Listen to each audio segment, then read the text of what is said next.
ভাই, আসসালামু আলাইকুম। আমার নাম মোহাম্মদ মাসুদ চৌধুরী এবং আমি উত্তরা থেকে বলছি। তো ঘটনাটা আমার সঙ্গে ঘটে হচ্ছে প্রায়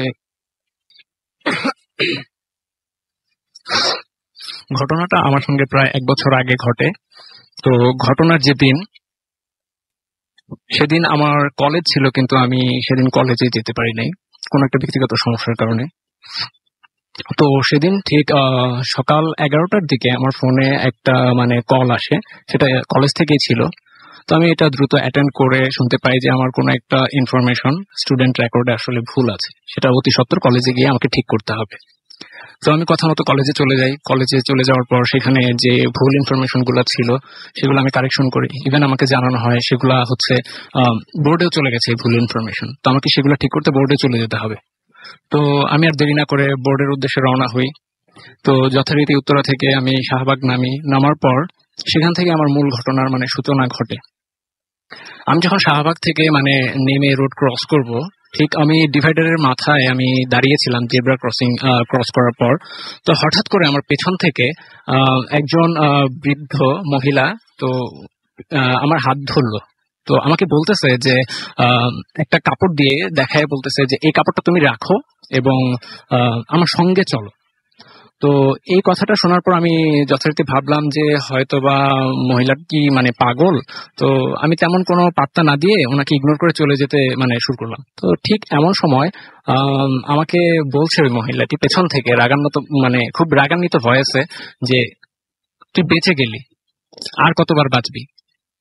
তো জিনিসটা শোনার পর আমি এতটা আমলে নিই নাই যে পাগল হয়তোবা সে এই কারণে এই ধরনের কথাবার্তা বলছে। তো আমি যথারীতি প্রিপারেশন নিলাম যে আমার মাথায় অন্য একটা টেনশন চলছিল, সেই মোতাবেক আমি বোর্ডে যাব। তো সেই চিন্তাধারার লক্ষ্যে আমি যাচ্ছিলাম। তো পরবর্তীতে আমি এক সময় একটা সার্টেন টাইমে আমি পৌঁছাই বোর্ডে, কিন্তু তখন অলরেডি আমি অনেক লেট হয়ে যাই। তো সরকারি কাজ যেভাবে হয় যে অনেকটা অফিস আওয়ারের পরে আর তেমন কিছু তারা করে না। তো আমি প্রায় শেষ আওয়ারের দিকেই পৌঁছাই বোর্ডে। তো সেদিন আর আমার কোনো কাজ হলো না। বোর্ড থেকে জানানো হয় যে আজকে আর কিছু করা যাবে না, তো আপনি আগামীকাল আসুন। তো এই ভেবে আমি খুব হতাশ হয়ে যাই। তো মনে মনে ভাবতে থাকি যে আজকে আমি এত কষ্ট করে আসলাম, আগামীকাল আবার আমাকে জ্যাম পার করে উত্তরা থেকে এখানে আসতে হবে। তো সেক্ষেত্রে আমাকে এত কষ্ট যাতে না করতে হয়, কিছু একটা করা যায় কিনা। তাহলে আমি আমার চকবাজারে যে মামার বাসা রয়েছে সেখানে আমি আজকে থেকে যাব। তো একসঙ্গে আগামীকাল কাজ শেষ করে তারপরে উত্তরায় ফিরবো। তো এইভাবে আমি আম্মুকে ফোন দিয়ে সবগুলো ব্যাপার সিরিয়ালি বলে তাকে জানিয়ে আমি ফোন রেখে দিই। তো আমি মামার বাসার উদ্দেশ্যে, যেহেতু চকবাজার বকশীবাজার থেকে খুব কাছেই ছিল, তো আমি হেঁটে যাওয়ার উদ্দেশ্যে আমি হাঁটা শুরু করি। তো যখন আমি মামার বাসার খুব কাছে চলে যাই, তখন আমি ফিল করি যে মামার বাসার যে গলিটা রয়েছে সেই গলির মাথায় মানে আগের থেকে আমি যতবার ওই গলিতে যাতায়াত করেছি মামার বাসায়, তো আগের অবস্থা থেকে ওই গলির অবস্থাটা কিছুটা ভিন্ন রকম ছিল। খুবই শুনশান, কোলাহল মুক্ত, কোনো ধরনের মানে জনমানবের চিহ্ন তখন পাচ্ছিলাম না। তো এই সময়ে ইভিনিং টাইমে এই টাইপের আসলে ওই এলাকা, যেহেতু পুরান ঢাকার এলাকা, খুব ক্রাউড থাকে, তো এরকমটা আসলে থাকার কথা না। তো কিছুটা অস্বাভাবিক ফিল হলো, আমি ব্যাপারটা তেমন আমলে নিই নাই। তো গলিটা ছিল এরকম যে স্ট্রেট গলির এই মাথা থেকে ওই মাথায় সম্পূর্ণ দেখা যায়, যদিও কোনো লম্বা বা বড় সড়ো কোনো গলি না। তো হঠাৎ খেয়াল করলাম, আমি গলির ভেতরে ঢুকে যখন হাঁটা শুরু করেছি, দেখতেছি যে একদম গলির মাথা থেকে 8-10 জন লোক একটা পাগল টাইপের লোককে ধাওয়া করে আমার দিকে আসতেছে। তো আমার থেকে বেশ কিছু দূর সামনে একটা মেন হোল ছিল। তো ওই মেন হোলের স্ল্যাবটা আসলে কংক্রিটের ছিল। তো এই কংক্রিটের স্ল্যাবের উপরে ওই পাগলটা দৌড়ে আসার সময় এখানে তার পা লেগে হোঁচট খেয়ে সে পড়ে যায়। তো আমি তাকে তার এই মানে পাগলটার আনুমানিক বয়সটা ছিল 40 থেকে 50-এর মতন, আমি যতটুকু আন্দাজ করতে পেরেছিলাম। তো এই বয়সের একটা লোক এভাবে পড়ে গেল। তারপর যখনই মানে পাগলটা পড়ে গেছে তখন ওই 8-10 জন লোক এসে তাকে বেধড়ক ভাবে মারতে শুরু করে। তো এই জিনিসটা দেখে আমার খুব খারাপ লাগে, কারণ একজন বয়স্ক লোক এভাবে মানে মার খাচ্ছে। তো আমি যথারীতি ছুটে গিয়ে তাদেরকে জিজ্ঞেস করি যে ভাই আসলে এখানে কি হচ্ছে, ওনাকে মারছেন কেন? তো তার মধ্যে থেকে একজন জানায় যে উনি নাকি মানে খুব গালাগালি করেছে, তাদের মধ্যে থেকে একজনকে নাকি মানে লাঠি দিয়ে আঘাত করেছে। তো আমি এটা শোনার পর মানে একটু অন্যরকম না ভেবেই আমি তাদেরকে সরিয়ে লোকটাকে নিয়ে ফার্মেসির দিকে যাই, কারণ লোকটার যখন আমি মাটি থেকে তুললাম তখন দেখি যে ওনার গালে, তারপরে হচ্ছে ওনার হাঁটুতে অনেকটা ছিলে গেছে, আর নাক দিয়ে টপটপ করে রক্ত পড়তেছে। তো তখন আমি আশেপাশে মানে একটা ফার্মেসি অনেক কষ্টে অনেক সময় পর খুঁজে বের করি। তো ওখানে নিয়ে যাওয়ার পর দেখলাম যে ফার্মেসির লোক ওনার প্রতি মানে খুব বেশি সিনসিয়ার। মানে উনি জানতো আমরা যাব সেখানে। ইভেন উনি ওই ফার্মেসির যে লোকটা আছে ওনাকে মানে ট্রিটমেন্ট করছিল, মানে যেখানে যেখানে ছিলে গেছে কেটে গেছে সেখানে সেখানে মানে খুব মানে অ্যাক্টিভ ভাবে সে মানে তার টেক কেয়ার করছিল। তো একটা জিনিস লক্ষ্য করলাম যে ফার্মেসির লোকটা কোনো ধরনের কোনো কথা বলছে না, যা কিছু করার সে নিজের ইচ্ছাতেই করছে। ইভেন যখন উনি ওই পাগলটাকে ট্রিটমেন্ট করার শেষ পর্যায়ে পৌঁছালো তখন আমি তাকে টাকা দেওয়ার জন্য মানে যখন প্রিপারেশন নিচ্ছি তখন ওই ফার্মেসির লোকটা আমাকে বলতেছে যে আপনাকে টাকা দিতে হবে না, মানে জাস্ট এটা ইশারায় সম্পূর্ণ, কোনো ধরনের কথা ছাড়া জাস্ট আমাকে হাতের ইশারায় না করে দিল যে টাকা লাগবে না। তো এই জিনিসটা আমার কাছে একটু মানে অন্যরকম লাগে, অ্যাবনর্মাল লাগে। তো তারপর আমি এটা এতটা আমলে নিই নাই। না নেওয়ার কারণে পরবর্তীতে আমি ওই পাগলের সঙ্গে মানে ওই যে যে লোকটাকে আমি ফার্মেসিতে নিয়ে আসলাম তার সঙ্গে আমি যখন কথা বলছি, তো এক পর্যায়ে পাগলটা মানে আমাকে বলতেছে যে মানে আমার এই ইতস্ত বোধ দেখে সে আমাকে বলতেছে যে বাবা ইতস্তত বোধ দেখে সে বলতেছে বাবা শান্ত হও। ইভেন সে তার এই খারাপ অবস্থা থেকে আমি তাকে কিছু টাকা মানে অফার করি, আমার পকেট থেকে কিছু টাকা বের করে তাকে আমি দিই, দেওয়ার পরে সে এই টাকাটা নেয়।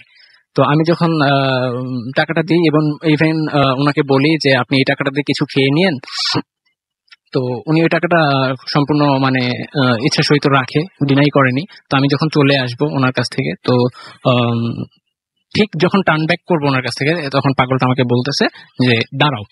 তো উনি এটা বলে আমাকে হাতে একটা ছোট কালো কাগজ এবং একটা সুতা, সবুজ রঙের একটা সুতা আমার হাতে দিয়ে বলে যে এটা রেখে দাও, তোমার পরবর্তীতে কাজে আসবে। তো আমি নিব কি নিব না সেই দ্বিধাদ্বন্দ্বে পড়ে এক সময় মানে মনের অজান্তে ওটা আমি অ্যাকসেপ্ট করে ফেলি। তো আমি ওটা নিয়ে চলে আসি। দেন পেছন থেকে কয়েক কদম আসার পর পেছন থেকে পাগলটা আমাকে বলতেছে যে তুমি তোমার সামনে বিপদ, তুমি চিন্তা করো না, কিন্তু তুমি এই বিপদগুলো কাটিয়ে উঠতে পারবে। জাস্ট এটা আমি শুনে আর তেমন কিছু প্রত্যুত্তরে না বলে চুপচাপ মামার বাসায় চলে আসি। মামার বাসায় চলে আসার পর সেদিন রাত্রে আমার তেমন কোনো মানে ঘুম হচ্ছিল না, খুব অস্থিরতা ফিল করতেছিলাম। এই অস্থিরতার কারণে আসলে আমি মানে আমার নিজের শারীরিক অবস্থা আরো বেশি মানে অবনতি হয়। তো এক পর্যায়ে রাতে পাশ পরিবর্তন করতে করতে করতে করতে কখন ঘুমিয়েছি বলতে পারি না। রাত্রে মানে খুব গভীর রাত্রে আমার ঘুমটা ভাঙে। তো ঘুমটা ভাঙার পর আমি বুঝতে পারি যে আমার খুব মাথা ব্যথা হচ্ছে হঠাৎ করে। তো সেই মাথা ব্যথার কারণ আমি বুঝতে পারতেছিলাম না, হঠাৎ করে ঘুম ভাঙার কারণও ঠিক সঠিকভাবে বুঝতে পারতেছিলাম না। তো আমি প্রিপারেশন নেই ওয়াশরুমে যাওয়ার জন্য। তো ওয়াশরুমে যাওয়ার পর সেখান থেকে আমার সঙ্গে মানে সবচেয়ে বড় মানে অদ্ভুত ঘটনার সূচনা তখন থেকে ঘটতে শুরু করে। তো ওয়াশরুমে আমি বেসিনে যাওয়ার পর আমি চোখে মুখে পানি দিচ্ছি, পানি দেওয়ার পর ফিল করছি যে আমি জাস্ট অ্যাঙ্গেল হয়ে নুয়ে চোখে মুখে পানি দিচ্ছি, কিন্তু এই ওয়াশরুমের বেসিনের সামনের যে আয়নাটায় আমার যেরকম প্রতিবিম্ব বা প্রতিকৃতি থাকার কথা সেরকমটা নেই। আমি ফলো করতেছি যে আমার প্রতিকৃতি জাস্ট স্ট্রেট হয়ে সেখানে দাঁড়িয়ে আছে, অথচ আমি কার্ভ হয়ে আমার চোখে নাকে মুখে আমি পানি দিচ্ছি। তো আমি সাহস করে তাকালাম, তাকানোর পর দেখতেছি যে হ্যাঁ আমি যা ভাবছি তাই। ইভেন আমি মনের অজান্তে ওই আয়নার দিকে হাত বাড়াই। হাত বাড়ানোর পর যেটা ফিল করলাম যে আমার হাত আটকানোর কথা ছিল জাস্ট ওই আয়নাটার পৃষ্ঠে, কিন্তু আয়নার পৃষ্ঠে না আটকিয়ে সরাসরি ওই অবয়বটার হাতের সঙ্গে আমার হাতের টাচ লাগে এবং আমি একটা ফোর্স অনুভব করি যে ওই হাতটা আমাকে ভেতর দিকে টেনে নেওয়ার চেষ্টা করতে। তো আমি কি করবো তখন বুঝতে পারতেছিলাম না। আমি সজোরে অ্যান্টি ফোর্স মানে একটা পেছন দিকে আমি বল প্রয়োগ করে ওখান থেকে মুক্ত হওয়ার চেষ্টা করতেছিলাম। তো তখন ওই প্রতিক্রিয়াটা আরো সক্রিয় হয়, আরো জোরে আমাকে ওটার ভেতরে টেনে নেওয়ার জন্য চেষ্টা করে। তো আমি এক্সাক্ট কি করব, চিৎকার দিব না কি করব, আমি সেই জিনিসটা বুঝতে পারতেছিলাম না। তো হঠাৎ এক পর্যায়ে এরকম টানাটানির শেষ হওয়ার কিছুক্ষণ পর আমি দেখতেছি যে না, আমার সেন্স হারাচ্ছি। আমি কিছু বুঝতে পারতেছি না, আমার চোখ একদম অন্ধকার এবং ঘোলাটে হয়ে যাচ্ছে। তো এক পর্যায়ে আমি সেন্স হারাই ফেললাম, আমার তখন আর কিছু মনে নেই। কিন্তু যখন জ্ঞান ফিরলো, তখনও আরেক ধাপ আমার অবাক করা ঘটনা আমার সঙ্গে ঘটল। আমি দেখলাম যে আমি আমার উত্তরার একটা এরিয়াতে, ওই আমার বাসা থেকে প্রায় কয়েক কিলোমিটার দূরে একটা মসজিদের সামনে আমি পড়ে আছি। তো মসজিদটার সামনে শুধুমাত্র 3টা লাইট জ্বলছে, আশেপাশে সমগ্র পরিবেশটা অন্ধকার, এবং এই অন্ধকার পরিবেশে আমি চারদিকে কিছু দেখতে পাচ্ছি না, জাস্ট মসজিদের আলো ছাড়া। তো তখন দেখলাম যে কিছু মুসল্লি মসজিদের দিকে যাচ্ছে নামাজ পড়ার জন্য। তারা আমাকে নোটিস করে আমার দিকে এগিয়ে আসে, এগিয়ে আসার পর জিজ্ঞেস করে আমার কি হয়েছে। তো আমি কোনো প্রশ্নের উত্তর দিতে পারি না, তারা ইমাম সাহেবকে ডেকে নিয়ে আসে। তো ইমাম সাহেব আমাকে এসে তেমন কোনো কিছু জিজ্ঞেস করেনি, জাস্ট তারা বলল যে আপনার বাসা কোথায়। তো আমি তাকে কোনো রকম বাসার ঠিকানা বলে জাস্ট এটুকু বললাম যে আমাকে কোনো রকম ভাবে বাসায় পৌঁছে দেওয়ার ব্যবস্থা করে। তো তারা বললো এখন ফজরের নামাজের সময়, নামাজটা শেষ হোক, কিছুক্ষণ অপেক্ষা করেন মসজিদের বারান্দায়, তারপর আপনাকে বাসায় পৌঁছে দেওয়া হবে। তারা যথারীতি আমাকে বাসায় পৌঁছে দেয়। পৌঁছে দেওয়ার পর বাসার সবাই আমাকে দেখে হাও মাও কান্নাকাটি শুরু করে যে বাবা তুমি এতদিন কই ছিলা, তোমার 2 দিন ধরে কোনো খোঁজ খবর নাই। তো যখন আমি শুনলাম বাসার সবার কাছ থেকে আমি 2 দিন ধরে বাসায় মিসিং, তখন আরো একটা ধাক্কা আমার উপর পড়ে। তো আমি তেমন কিছু বাসায় না বলে জাস্ট আমি বললাম যে জাস্ট আমাকে একটু রেস্টের জন্য টাইম দাও, আমি সবকিছু ধীরে ধীরে বলবো। তো এর মধ্যে আম্মু যথারীতি আমাকে বলার চেষ্টা করে যে তোমাকে আমি কত জায়গায় খুঁজেছি, 2 দিন ধরে তোমাকে পাইনি, প্রত্যেকটা রিলেটিভের বাসায় খুঁজেছি, বিভিন্ন জায়গায় গিয়ে তোমাকে খুঁজেছি, বিভিন্ন মানুষের কাছে ফোন দিয়ে খুঁজেছি, কারো কাছে তোমার কোনো পাত্তা পাইনি। তো অবশেষে ধৈর্য হারা হয়ে আল্লাহর কাছে প্রার্থনা করা ছাড়া আর কিছু উপায় ছিল না।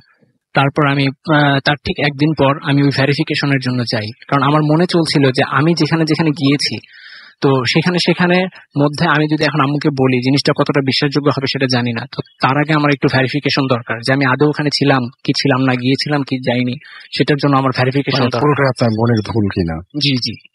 তো পরবর্তীতে আমি সেই পুরান ঢাকায় আবার গেলাম, যে প্রথমত আমি ফার্মেসিটাকে খোঁজার চেষ্টা করি। কিন্তু অবাক করার বিষয় রাসেল ভাই, যে আমি ওখানে ফার্মেসির কোনো অস্তিত্বই সেখানে পাই নাই। কারণ আমি যেভাবে ওই ফার্মেসিতে গিয়েছিলাম, কিন্তু সেভাবেই আমি আবার পুনরায় সেখানে খোঁজার চেষ্টা করি, কিন্তু কোনো রকম ভাবে ওখানে ফার্মেসির কোনো অস্তিত্ব নেই, আশেপাশে ওই ধরনের কোনো দোকানপাটই ছিল না। তো পরবর্তীতে বোর্ডে যাই, বোর্ডে গিয়ে যাদের সঙ্গে আমি আমার ইতোপূর্বে কথা হয়েছিল, তো আমি তাদের সঙ্গে আবার যাই কথা বলি, তারা আমাকে বলে ইতোপূর্বে তারা আমাকে কখনো দেখেইনি। তো অবাক করার শেষ সীমা হয়তো তখনও বাকি ছিল যে আমি আবার উত্তরায় ফিরে আসি। ফিরে এসে আমি আমার কলেজে যোগাযোগ করি যে আমি সেখানে কি আদৌ সেদিন এসেছিলাম কিনা। কলেজ থেকে আমাকে এনশিওর করা হয় যে হ্যাঁ, যে তুমি এসেছিলে, তোমাকে আমরা যেভাবে বলেছি, তারপর তোমরা চলে গেলে, এভাবে আমাকে জানানো হলো। তো আমি তখন বুঝতে পারতেছিলাম না যে আমার সঙ্গে সেদিন কি ঘটেছে, আমি এই 2 দিন কোথায় ছিলাম, কিন্তু আমার হিসেব মতে তো আমার এখানে একদিন হওয়ার কথা। তো পরবর্তীতে আমি বাসায় আসি, বাসায় এসে আমার ওই পাগলের দেয়া একটা সুতোর কথা মনে পড়ে, ওই যেটা আমাকে দিয়েছিল সুতোটা আর ওই কাগজটা। তো আমি বাসায় এসে ওটা আবার চেক করি, চেক করার পর দেখি যে হ্যাঁ, ওটা যেভাবে আমি রেখেছিলাম সেটা ঠিক ওইভাবেই ওই পকেটের মধ্যে আমি খুঁজে পাই। তো পরবর্তীতে এই সমগ্র বিষয় আমি আম্মুকে জানাই। জানানোর পর আম্মু আমাকে বলে যে তোমার উপর কেউ ব্ল্যাক ম্যাজিকও করতে পারে, সেই হিসেবে চলো তোমাকে কোনো একটা হুজুরের কাছে নিয়ে যাই, আর তুমি কি না কি দেখেছো, কি না কি করেছো, এটা সম্পূর্ণ তুমি ভালো জানো, তারপরেও সেফটির জন্য তোমাকে একটা হুজুরের কাছে নিয়ে যাওয়া উচিত। তো আমিও যেহেতু ব্ল্যাক ম্যাজিকে বিশ্বাসী এবং এটা খুব ভয় পাই, সেক্ষেত্রে আমি আম্মুর সঙ্গে চলে গেলাম এক হুজুরের কাছে। তো হুজুর আমাকে বললো যে তোমাকে কোনো ব্ল্যাক ম্যাজিক করা হয় নাই, তোমার একটা খুব খারাপ একটা আত্মা বা কোনো একটা জিন বা কিছুর একটা নজর পড়েছে তোমার উপর, যার জন্য তোমার সঙ্গে এই ঘটনাগুলো ঘটছে। তো সে আমাকে যথারীতি একটা তাবিজ দেওয়ার জন্য তাবিজ, তারপর হচ্ছে কিছু সূরা, কিছু ইবাদত আমাকে করতে বললো, রিচুয়ালে যা যা করা লাগে সে আমাকে বললো। আমি তার কথা মতোই কয়েকদিন এভাবে চলতে থাকলাম। তো বেশ কিছুদিন যাবত এভাবে যাওয়ার পর আমার সঙ্গে আর তেমন কিছু ঘটে নাই। তো এর ঠিক মাসখানেক পর আমি একটা কাজে শেরপুর যাই, খুব গুরুত্বপূর্ণ কাজে আমাকে যেতে হয়েছিল। তো আমি প্ল্যান করেছি দিন গিয়ে দিন চলে আসবো। তো আমি ওখানের কাজ শেষ করে তারপরে আবার ঢাকায় ব্যাক করি। তো এই ব্যাক করার সময় আমার সঙ্গে আবার অদ্ভুত ঘটনা ঘটে, যেটা হচ্ছে আমি শেরপুর থেকে খুব মানে সন্ধ্যায় রওনা দিয়েছিলাম। রওনা দেওয়ার পর এক সময় আমি যখন রাস্তার মধ্যে যখন আমি ময়মনসিংহ পার হওয়ার পর ভালুকা নামক একটা জায়গায় বাসটা মানে একটু মানে অন্যরকম, মানে বাসে বিভিন্ন ধরনের অ্যাবনর্মাল ঘটনা শুরু হয়। যেমন হচ্ছে খুব রানিং অবস্থায় থেকে মানে বাসের ইঞ্জিনের স্টার্ট বন্ধ হয়ে যাওয়া, তারপর ফাইনালি এরকম করতে করতে বাস টোটালি মানে নষ্টই হয়ে যায়, ওটা আর মানে যাবে না এক সময় জানায়। তো পরবর্তীতে বাসের কন্ট্রাক্টর আমাকে বলে যে আপনারা যারা যারা যাত্রী আছেন তো সবাই এখানে নেমে যান, বাকি টাকা নিয়ে আপনারা মানে অন্য বাসে ওঠার চেষ্টা করুন, বাস তো আর এখন মানে যাবে না, যেহেতু বিকল হয়ে গেছে, আপনারা নিজেদের মতন চেষ্টা করে যান। তো আমি যথারীতি আর কথা না বলে বাস থেকে নেমে হাঁটা শুরু করি। তো তখন দেখি আনুমানিক ঘড়িতে 8টা থেকে 8:30টার মতন সময় হবে। তো আশেপাশের পরিবেশটা ছিল খুবই শুনশান, কারণ শুধুমাত্র হাইওয়েতে বড় বড় বড় বাস এবং ট্রাক ছাড়া আর কোনো গাড়ি ছিল না। আশেপাশের পরিবেশটাও খুবই নীরব ছিল, কোনো ধরনের দোকানপাট আর কোনো কিছু মানে জনমানব আমি কাউকে দেখতে পাচ্ছিলাম না। তো আমি আমার হাইওয়ের সাইড দিয়ে আমি ফুটপাথ ধরে হাঁটা শুরু করলাম সামনের বাজারের উদ্দেশ্যে, যে ওখান থেকে গিয়ে কোনো এক গাড়িতে উঠে তারপর ঢাকার উদ্দেশ্যে যাব। কিন্তু আলটিমেটলি এইভাবে আমি হাঁটতে হাঁটতে হাঁটতে হাঁটতে একসময় নোটিস করতেছি যে বেশ আমি অনেকক্ষণ যাবৎ হাঁটছি, কিন্তু আমি কোনো মানে জনমানবের দেখা এখনো পাইনি। কিন্তু আমার সাথে যে যাত্রীরা আসার কথা ছিল তাদেরকে আমি পেছনে দেখতে পাচ্ছি না। তো এক সময় আমি ফিল করলাম যে আমি এখন আর ফুটপাতে নেই, আমি হাইওয়ে বরাবর হাঁটতেছি। ইভেন আমার চতুর্দিকের পরিবেশটা ঘুটঘুটে মানে কালো অন্ধকার হয়ে গেল। তো আমি তখন কি করব না করব বুঝতেছি না, যে আমি তো ফুটপাত ধরে হাঁটছিলাম আর পরিবেশটাও তো এতটা শান্ত মানে কখনোই ছিল না।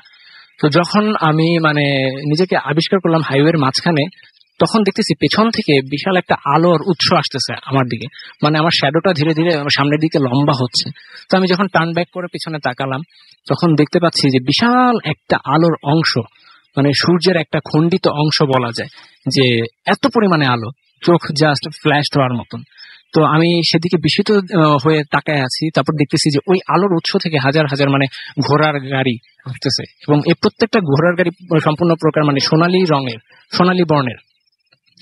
ঘোড়া থেকে গাড়ি শুরু করে সবগুলা মানে সোনালী বর্ণের। ইভেন ওই গাড়ির উপরে একটা করে মানে হিংস্র পশু, যেগুলো খুবই দেখতে কুৎসিত আকৃতির, আমরা বিভিন্ন হলিউড সিনেমায় দেখে থাকি। তো এই ধরনের কুৎসিত এক একটা পশু এক একটা গাড়ির উপর মানে বসে। তো আমি এই জিনিসগুলো দেখে কি করবো বুঝতেছি না, তবে কিছুটা শঙ্কিত হই, কিন্তু কৌতূহল জিনিসটাই তখন আমার বেশি ছিল। আমি এতটা ভয়ও পাই নাই, কিন্তু আমার মধ্যে মানে শঙ্কাটা খুব বেশি ছিল, যে এই ভেবে যে এটা কি হচ্ছে আমার সঙ্গে। তো পরবর্তীতে আমি জাস্ট মানে বিমুগ্ধ মানে চোখে দেখতেছি, স্পেল বাউন্ড হয়ে ওইদিকে তাকায় আছি। হঠাৎ একটা ঝোড়ো হাওয়া অনুভব করলাম, যে বাম পাশ থেকে আমার ডান সাইডে একটা স্প্ল্যাশড ঝোড়ো হাওয়া মানে বয়ে গেল। এত জোরে মানে আমার সাথে এই জিনিসটা হইলো যে মনে হচ্ছে যে আমাকে উড়ায় নিয়ে যাবে। কিন্তু আমি স্টিল দাঁড়ায় থাকলাম। আমার সামনের যে ঘোড়ার গাড়ি এবং আলোর উৎস যেটা ছিল, একদম এক নিমিষ ওই বাতাসের সঙ্গে ক্লিন হয়ে গেল। তো আমি আশেপাশের পরিবেশটা একটু অবজার্ভ করার চেষ্টা করলাম। তখন দেখলাম যে আমার চোখের ওই আলোর ঝলকানির কারণে যে হ্যালোসিনেশনটা ছিল, যে চোখের মধ্যে একটা সাদা অবয়ব দেখা বা ওই প্যাটার্নটাকে ভেসে ওঠা, সেটা এখনো হচ্ছে। নিজেকে অনেকটা কন্ট্রোল করার চেষ্টা করলাম। কন্ট্রোল করার পর আমি দেখতে পারলাম যে ঠিক আমার সামনে অন্ধকারের মাঝখানে একটা লোক বসা। ইভেন এই লোকটা আমার মানে মাথা তুলে আমার দিকে তাকালো। তখন আমি বুঝতে পারলাম যাকে আমি ঢাকায় সেই মানে পুরান ঢাকায় দেখেছিলাম চকবাজারে, পাগলটা, সেই লোকটা এটা। ইভেন সে সঙ্গে সঙ্গে আমি কিছু বলার আগেই সে উঠে আমার হাত ধরে বলতেছে যে তোমাকে না বলেছিলাম যে এই জিনিসটা সঙ্গে রাখতে, তুমি রাখোনি, টেনশন করো না, আর কোনো ভয় নেই, তুমি এখন সম্পূর্ণ বিপদ মুক্ত। তো সে আমাকে এই কথা বলার সঙ্গে সঙ্গে একটা বড়ই হাতে দিয়ে বলল, এটা খেয়ে নিও। তো রাসেল ভাই বলে রাখি যে আমি এই ঘটনা দেখার পর প্রচন্ড ঘামছিলাম, এবং মানে আমার অবস্থাটা এতটা মানে খারাপ ছিল যে পানি পিপাসায় বুক ফেটে যাচ্ছিল। তারপর আমি কি করব সেটা বুঝতে পারছিলাম না। তখন আমি ফ্রিজ হয়ে কিছুক্ষণ দাঁড়িয়ে থাকলাম। তো ধীরে ধীরে দেখতে পেলাম যে আমি যে পূর্ব অবস্থায় ছিলাম, রাস্তার পাশে দাঁড়ানো, ইভেন আগের যে পরিবেশটা ছিল স্বাভাবিক নর্মাল হাইওয়ে ধরে গাড়ি যাওয়া, সেগুলো একদম সিম্পলি ভাবে আগের মতো হয়ে গেছে। তো তখন আমি আমার যখন ইনসেন্সে সঠিকভাবে আসলাম, তখন আমি আমার পকেট থেকে ফোন বের করে দেখি যে তখন রাত প্রায় 2টো ক্রস করে গেছে।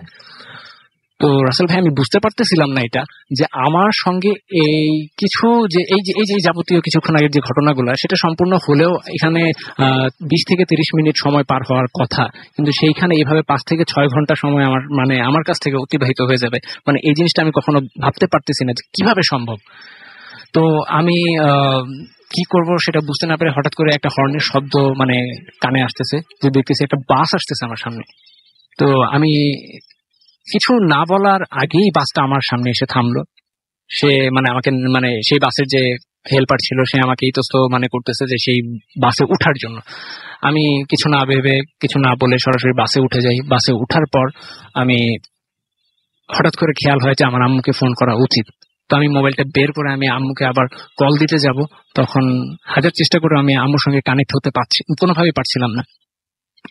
তো এক সময় আমি মানে যখন খুব মানে বারবার ফোন দিয়ে ব্যর্থ হচ্ছি, তখন আমি ফোনটা পকেটে রেখে দিই। রেখে দেওয়ার পর আমি ওই বড়ইটা যেটা পাগলটা দিয়েছিল সেই বড়ইটা আমি খেয়ে নিই।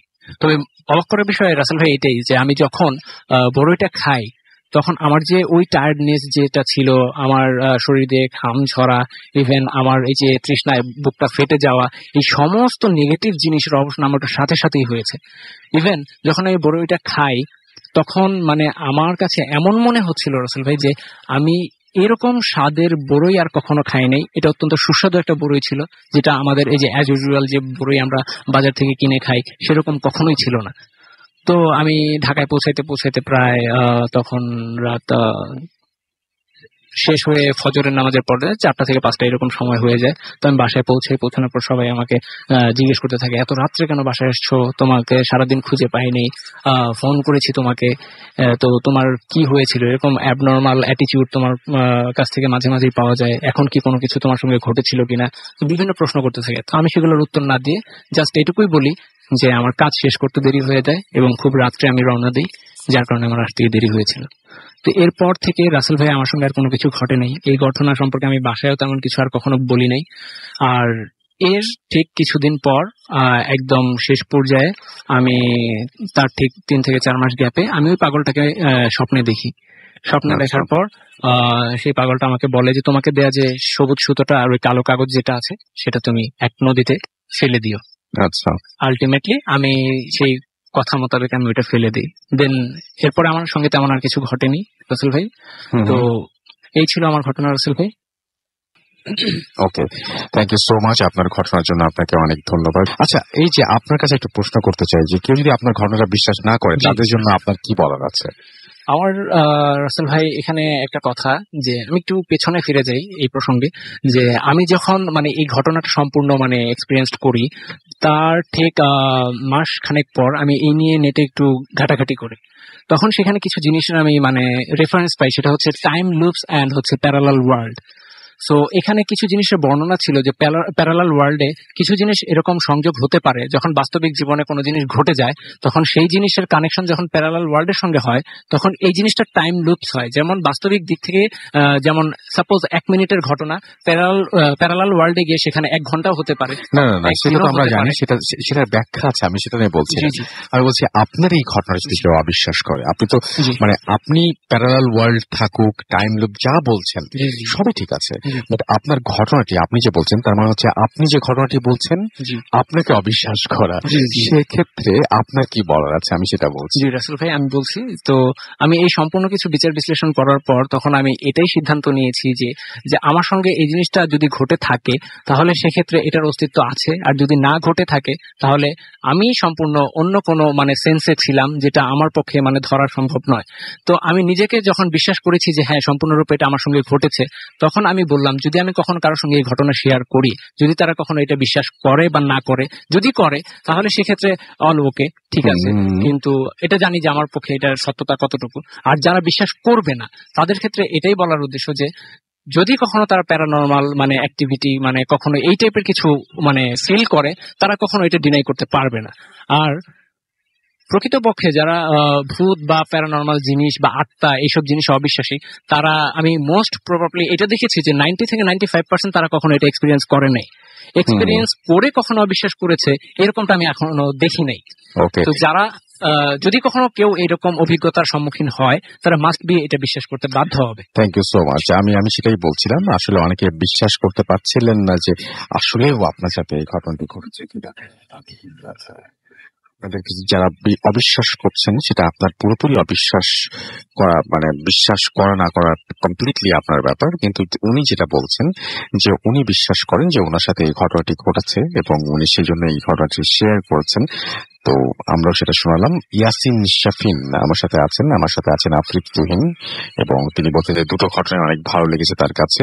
আমাদের সঙ্গে আছেন আশিকুল হক সিয়াম এবং ভূত এফএমের সাথে তিনি আছেন। আমাদের সঙ্গে আছেন দেখতে পাচ্ছি নির্জন জুনিয়র, প্রত্যেক শুক্রবার রাত 11টায়।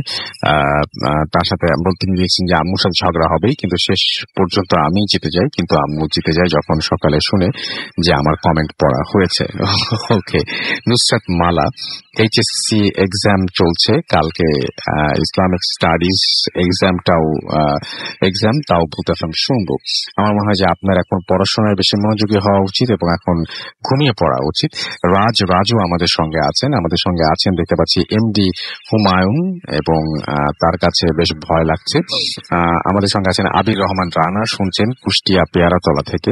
আমাদের সঙ্গে আছেন শুভ ভাই, কেমন আছেন? আমি সবসময় ভালো থাকি, সবসময় ভালোর দলে। এসকে আরাফাত বিন হুসাইন আমার সঙ্গে আছেন, নওগাঁ থেকে শুনছেন তিনি। আমাদের সঙ্গে আছেন আবেগী মুন, এছাড়া আমাদের সঙ্গে আছেন দেখতে পাচ্ছি সালেহিন কাজী, আবির রহমান রানা আমাদের সঙ্গে আছেন আরবি রাকিবুল ইসলাম, আমাদের সঙ্গে আছেন আরো অনেকেই। আপনি যদি থাকতে চান তাহলে চলে আসতে পারেন আমাদের সঙ্গে, এবং আমাদের যে পেজটা আছে রয়েছে www.facebook.com/bhutfm.russell, এখানে এসে আমাদের পোস্টের নিচে কমেন্ট করতে পারেন, লাইক দিতে পারেন, শেয়ার করতে পারেন আমাদের পোস্টটা। এছাড়া আমাদের আরো একটা পোস্ট রয়েছে ভূত এফএম এর রেডিও ফুর্তির পেজে, এবং সেখানে আপনি ভিজিট করতে পারেন www.facebook.com/radio.furti, সেখানে এসে আপনি লাইক, কমেন্ট এবং শেয়ার করতে পারেন আমাদের আজকের যে পোস্টটি রয়েছে সেটি। তো আমি চলে যাবো একটা ছোট্ট বিরতির পরে আবারও ফিরে আসবো। আমার সঙ্গে থাকবেন। স্টে টিউনড টু রেডিও ফুর্তি এফএম এন্ড রেডিও ফুর্তি। ভূত এফএম tonight.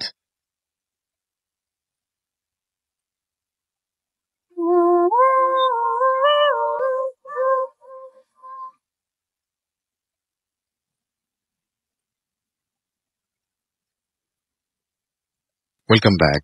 শুনছেন সবসময় রেডিও ফুর্তি এফএম। আমি রাসেল আছি সাথে, আমার সাথে রয়েছে মাসুম ভাই এবং আজকের অতিথিরা। আপনাদের সবাইকে আরো একবার স্বাগত জানাচ্ছি এবং আশা করছি যে সবাই ভালো আছেন, সবসময় ভালোর দলেই আছেন।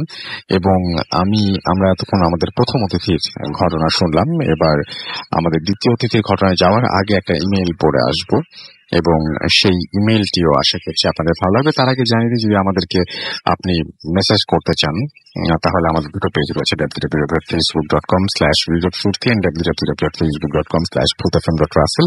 ইমেইল পাঠাতে চাইলে আমাদের ইমেইল অ্যাড্রেস হচ্ছে bhutfm@radiofurti.fm। তো যাই হোক, আমি এখন যে ঘটনাটি যাব সেটি আমাদের একজন লিসেনার আমাকে পাঠিয়েছেন এবং সেই ঘটনাটি আমি পড়ছি। আসসালামু আলাইকুম রাসেল ভাই, আশা করি ভালো আছেন। আমি সারওয়ার হোসেন শাহিন, মোবাইল নাম্বার তারপর দিয়েছেন। তিনি একটি বেসরকারি প্রতিষ্ঠানে আছেন এবং তিনি বলছেন যে তিনি একটা মানে আমাদের অফিসের আশেপাশেই তার অফিস, সেটা তিনি জানিয়েছেন। এবং তিনি বলেছেন যে স্টুডিওতে এসে তার ঘটনা বলা সম্ভব নয়। তিনি ভূত এফএমের একজন নিয়মিত শ্রোতা এবং তার বাড়ি লালমনিরহাট জেলা সদরের কোনো এক এলাকায়। কোনো এক কারণে এলাকার নাম তার কাছে গোপন রাখতে। এবার আসি মূল ঘটনায়। ঘটনা 1995-96 সালে। তখন আমি ক্লাস 6 কি 7 এ পড়ি। আমাদের বাড়ি অদূরেই একটা বাড়ি ছিল লোকমান ভাইদের। লোকমান ভাই, ওনার স্ত্রী আর ছোট ভাই লিয়াকতকে নিয়েছিল ওনাদের পরিবার। লোকমান ভাই বিয়ে করার 7-8 বছর হয়ে গেলেও ওনাদের কোনো সন্তানাদি হচ্ছিল না। অনেক ডাক্তার, কবিরাজ দেখিয়েও কোনো সুফল না পেয়ে হতাশায় ভুগতে থাকলেন। লোকমান ভাই জেলা পরিষদের পিয়নের চাকরি করতেন এবং ওনার ছোট ভাই কলেজে পড়তেন, তাই ওনার স্ত্রী প্রায় সময় বাসায় একা থাকতেন। একদিন ভর দুপুরবেলা ওনার স্ত্রী রান্না করছিলেন। এমন সময় একটি পাগল বাড়িতে ঢুকে ওনার স্ত্রীকে বলে, মারে, আমি 3-4 দিন থেকে না খাওয়া, আমাকে একটু ভাত খেতে দিবি? ওই পাগলের ছেঁড়া নোংরা পোশাক আর শরীর থেকে পচা দুর্গন্ধ বেরোচ্ছিল, যেটা ওনার স্ত্রী সহ্য করতে পারছিলেন না। তারপরেও ওনার স্ত্রী ওই পাগলকে বললেন, ডাল আর করলা ভাজি হয়ে গেছে, শুধু মাছের তরকারিটা চুলোয়, আপনি মাদুরটা নিয়ে বসুন, অপেক্ষা করুন, আমি দিচ্ছি। পাগলটা বসতে বসতে বলল, মা, আমি মাছ খাই না, শুধু ডাল আর করলা ভাজি দে, ওতেই আমার চলবে। লোকমান ভাইয়ের স্ত্রী সবকিছু বেড়ে এনে ওনার সামনে দিলেন, হাত ধোয়ার পানি দিলেন, কিন্তু পাগলটা হাত না ধুয়েই খাওয়া শুরু করলো। পাতিল থেকে ভাত বেড়ে দিচ্ছিলেন, পাগলটা খেয়েই চলছে। একসময় পাতিলের ভাত প্রায় শেষ। পাগলটা বলল, পেট ভরে গেছে মা, আর খাবো না। আমাকে যে সব ভাত বেড়ে দিলি, এখন তোরা কি খাবি? লোকমান ভাইয়ের স্ত্রী বললেন, সমস্যা নেই বাবা, ঘরে চাল আছে, আমি আবার রান্না বসিয়ে দেব, আপনি আপনার আর একটু ভাত নিন। পাগলটা হাত ধুতে ধুতে বলল, তার কোনো সন্তান নেই? তোর কোনো সন্তান নেই, তাই না? লোকমান ভাইয়ের স্ত্রী অবাক হয়ে বললেন, না, নেই। কিন্তু আপনি জানলেন কি করে?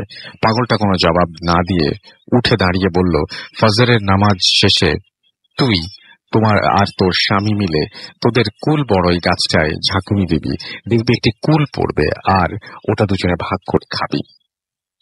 লোকমান ভাইয়ের স্ত্রী বললেন, বাবা, এখন তো কুলের সিজন না, কি করে কুল পড়বে? পাগলটা ধমকে সুরে বলল, তোকে যা করতে বলছি তাই করবি, আর এই কথা বল তুই তোর স্বামী ছাড়া আর কাউকে জানতে দিবি না। তোর ছেলে মেয়ে যেটাই হোক 12 বছর পর্যন্ত খুব চোখে চোখে সাবধানে রাখবি। এই বলে পাগলটা চলে গেল। কিন্তু আশ্চর্যের বিষয় হলো, লোকমান ভাইয়ের স্ত্রী যখন ভাতের পাতিল থেকে যা খাওয়া সামান্য ভাত বেড়ে আবার রান্না করতে যাবে, তখনই দেখতে পান ভাত পাতিল ভরা, এমনকি ডাল, করলা ভাজি সব ঠিক আছে, যেমনটি পাগলটা আসার সময় ছিল। উনি নিজের চোখকেই বিশ্বাস করতে পারছিলেন না। যাই হোক, রাতে তার স্বামীকে সব খুলে বলেন। লোকমান ভাই হেসে উড়িয়ে দিয়ে বললেন, তুমি স্বপ্ন দেখেছ হয়তো। ওনারা দুজনেই ছিলেন 5 ওয়াক্ত নামাজি। ফজরের নামাজ শেষে লোকমান ভাই ওনার স্ত্রীকে নিয়ে কুল গাছের নিচে গিয়ে সত্যিই ঝাঁকুনি দিতেই একটি বড় আকৃতির কুল ঝরে পড়ে এবং দুজনেই আশ্চর্য হয়ে যায়, কারণ এখন বর্ষাকাল, কুলের সিজন নয়। দুজনে সমান ভাগ করে কুলটা খায়। এই কুল যেন গাছের কুলের মতো না, এটা অনেক সুস্বাদু, মিষ্টি এবং সুগন্ধযুক্ত। এমন ফল আগে কখনো খায়নি ওরা। 2 মাস যেতে না যেতেই স্ত্রী টের পেলেন উনি সন্তান সম্ভবা। ওনার স্বামীকে বললেন যে ওনার স্বামী পরীক্ষা করার জন্য ডাক্তারের কাছে নিয়ে গেলেন। ডাক্তার সব পরীক্ষা করে বললেন, মিষ্টি খাওয়ান, আপনারা তো বাবা মা হতে চলেছেন। দিন যায়, মাস যায়। একদিন ওনার স্ত্রী ফুটফুটে এক কন্যা সন্তানের জন্ম দিলেন। মেয়ের ডাক নাম রাখা হলো লামিয়া। পরম আদর ভালোবাসায় বেড়ে উঠতে লাগলো মেয়েটা। কিন্তু মেয়েটা ছিল ভীষণ চঞ্চল, এক জায়গায় স্থির থাকতে চাইতো না। হামাগুড়ি দিয়ে মুহূর্তেই বাড়ির আঙিনায় এপাশ থেকে ও পাশে চলে যেত। যেহেতু লোকমান ভাইয়ের স্ত্রী একাই বাসায় থাকতেন আর ওনাকে বাড়ির কাজে এদিক সেদিক যেতে হতো, তাই ওর ওপর বাড়তি নজর রাখার জন্য কোমরে একটা পিতলের ঝুনঝুনি বেঁধে দেওয়া হয়েছিল, এবং এখন যেখানেই সে যায় ঝুনঝুন শব্দ হতে থাকে এবং লামিয়াকে খুঁজে পেতে আর সমস্যা হয় না। এভাবেই দিন কাটতে থাকে। লামিয়াও হাঁটতে শিখে যায়, বাড়ির আনাচে কানাচে ঘুরে বেড়ায়, ওর সমবয়সী শিশুদের সাথে বাগানে খেলা করে। একদিন সন্ধ্যার আগে লামিয়াকে খুঁজে পাওয়া যাচ্ছিল না। ওদের বাড়ির পেছনে একটা পুকুর ছিল, ওই পুকুরেই পাওয়া গেল লামিয়ার মরদেহ। বাসায় কান্নাকাটি শোকের ছায়া নেমে এলো এলাকা জুড়ে। লোকমান ভাইয়ের স্ত্রী তখন ছিলেন 5-6 মাসের সন্তান সম্ভবা। মেয়ে হারানোর শোকে বারবার জ্ঞান হারাচ্ছিলেন। গর্ভের সন্তানের কথা চিন্তা করে ওনাকে হাসপাতালে ভর্তি করানো হলো। লোকমান ভাইয়ের কান্নাও যেন থামছে না। ওনার স্ত্রী হাসপাতালে থাকায় শেষবারের মতো মেয়েকে আর দেখার সুযোগ পাননি। তাই লামিয়ার কবর ওই বাগানের এক কোণে পুকুর পাড়ে দেয়া হয়। ওনাদের বাড়িঘরটা ছোট বড় গাছে ভরা। দিনের বেলা যত সুন্দর, রাত তার চেয়ে ভয়ঙ্কর। 6-7 দিন পর ওনার স্ত্রীকে হাসপাতাল থেকে নিয়ে আসা হয়। ওনার স্ত্রী প্রায় সব সময় ওই কবরের পাশে গিয়ে কান্না করে আর প্রতিবেশীরা সান্ত্বনা দিয়ে তাকে নিয়ে আসে। 1 মাস কেটে যায়। মেয়ে হারানোর শোক কিছুটা ভুলে গেছেন ওনারা। একদিন রাত আনুমানিক 2:30 থেকে 3টা হবে, হঠাৎ লোকমান ভাইয়ের স্ত্রীর ঘুম ভেঙে যায়। ওনার কানে ঝুনঝুনির ঝুনঝুন ঝুনঝুন শব্দ ভেসে আসে। মনে হয় বাড়ির আঙিনায় ঝুনঝুনি পড়ে কেউ হাঁটছে, ঠিক যেমন লামিয়া হাঁটতো। উনি ভালো করে শব্দটা শোনার চেষ্টা করে। একবার উঠোনের এপাশে আর একবার ওপাশে যাচ্ছে শব্দটা। ওনার সারা গায়ে কাঁটা দিয়ে ওঠে। উনি ভাবেন দরজা খুলে দেখবেন নাকি ওনার স্বামীকে ডেকে তুলবেন। কিছুই বুঝে উঠতে পারছেন না। এক সময় সময় ওনার স্বামীকে ডেকে তুলে বললেন, হেই, তুমি কি শুনছো? লোকমান ভাই চোখ কসলাতে কসলাতে বললেন, কি শুনবো, কি হয়েছে? ওনার স্ত্রী বললেন, আমাদের লামিয়া যেমন ওখানে হাঁটতো আর ঝুনঝুনির শব্দ ঝুনঝুনি শব্দ হতো, আমি সেই পেলাম। এক মিনিটের মতো চুপ করে রইলেন, কিন্তু আর কোনো শব্দ হলো না। লোকমান ভাই বললেন, মেয়ের শোক তুমি এখনো ভুলতে পারোনি, তাই তোমার কাছে এমনটা মনে হয়েছে। ওনার স্ত্রীও ভাবলেন, হয়তো হতে পারে ভুল শুনেছি। এরপর 3-4 দিন পর আবারও একদিন রাতে ওনার স্ত্রীর সাথে এমনটা হলো, কিন্তু ওই দিন আর স্বামীকে কিছু বললেন না। উনি সাহস করে দরজা খুলতেও ভয় পাচ্ছেন, যদি কিছু দেখে ফেলেন তখন হয়তো গর্ভের সন্তান ক্ষতি হতে পারে। এভাবেই রাতেই ওনার স্ত্রী ঝুনঝুন শব্দটা শুনতে পায়। একটু ভয় লাগলেও ওনার কাছে শব্দটা শোনা একটা নেশার মতো হয়ে যায়, কিন্তু তার স্বামীকে আর তিনি সেটা বলেন না। তখনও ওই এলাকায় বিদ্যুৎ পৌঁছায়নি। ওনাদের বাথরুমটা বাগানের এক পাশে ছিল। রাতে প্রকৃতির ডাকে সাড়া দেবার দিতে ওনার স্বামী হলে ওনারা ওনার স্বামীকে নিয়ে যেতেন, কিন্তু কোনোদিন কিছু দেখেননি। একদিন রাতে লোকমান ভাইয়ের বাথরুম যাবার প্রয়োজন হয়। বাগান দিয়ে এই কুল গাছটা চোখে পড়ে যায়। ওই কুল গাছেই লামিয়ার জন্য একটা দোলনা ঝুলিয়ে দিয়েছিলেন তিনি। লামিয়া অন্য বাচ্চাদের সাথে নিয়ে ওই দোলনায় খেলা করত। লামিয়া মারা যাবার পরও লামিয়ার স্মৃতি হিসেবে ওই দোলনাটা খোলা হয়নি। লোকমান ভাই যখন ওই কুল গাছটার কাছাকাছি আসেন, তখন চাঁদের আবছা আলোয় দেখতে পান দোলনাটা একা একা দুলছে। মনে হবে গাছে কেউ যেন দোল খাচ্ছে। আর এই মাত্র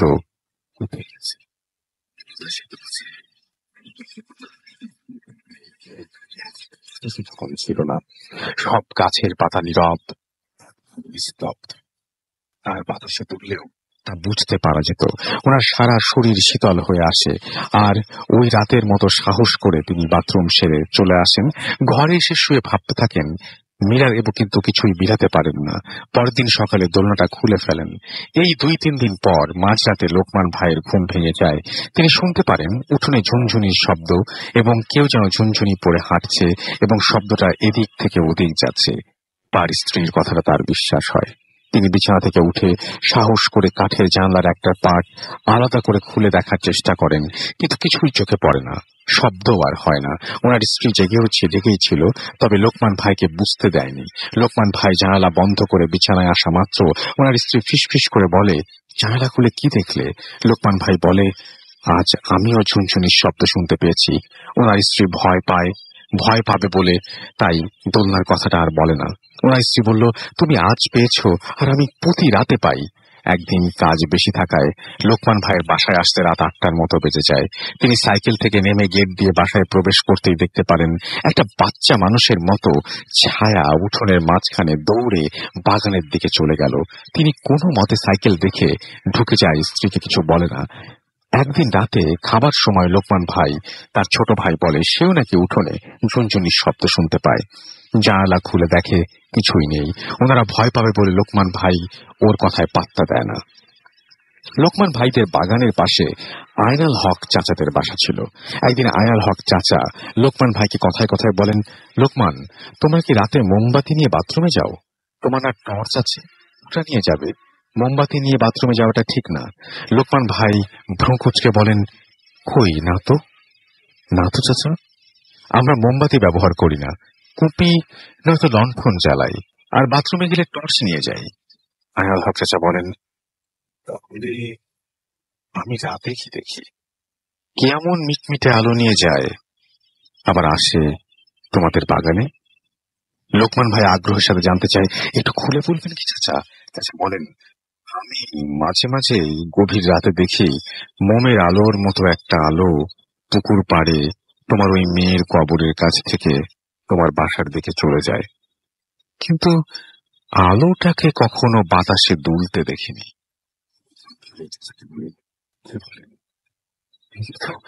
কোনোদিন কিছু দেখিনি, হয়তো ভুল দেখেছেন আপনি, এই বলে চলে যায় লোকমান ভাই। কিন্তু তার মনে চলে আসে দরজা ধাক্কানোর শব্দে স্বামী স্ত্রী দুজনের ঘুম ভেঙে যায়। লোকমান ভাই ভাঙা ভাঙা কণ্ঠে বলেন, কে কে দরজা ধাক্কা দেয়? পাশ থেকে কান্না মাথা কণ্ঠে আওয়াজ আসে,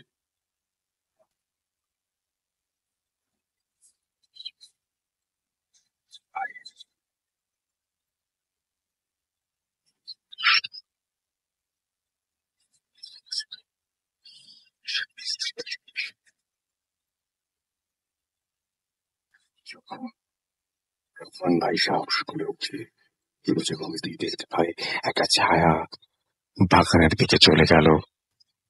সেদিন রাতে আর ঘুম হয় না। ফজরের নামাজ শেষে মসজিদের ইমাম সাহেবকে সবকিছু খুলে বলে। পরদিন বিকেলে ইমাম সাহেব এসে পানি পড়ে বাড়ির চারিদিকে ছিটিয়ে দিয়ে যায়। তারপর 2-3 মাস আর কিছু হয় না। সবাই সবকিছু ভুলে গেছে। ঘটনা এখানেই শেষ হলে ভালো হতো, কিন্তু না। লোকমান ভাইয়ের শাশুড়ি বাড়িতে আসেন। এদিকে ওনার স্ত্রীর সন্তান প্রসব করার সময় হয়। ওনাকে হাসপাতালে তোলা হয়। রাত 1:30 লোকমান ভাইয়ের স্ত্রী আবার ব্যক্তিপূর্ণ সন্তান প্রসব করেন। সবাই হাসপাতাল থেকে যায়, কিন্তু বাড়ি পাহারা দেওয়ার জন্য লোকমান ভাই আর ছোট ভাই লিয়াকতকে বাসায় যেতে বলেন।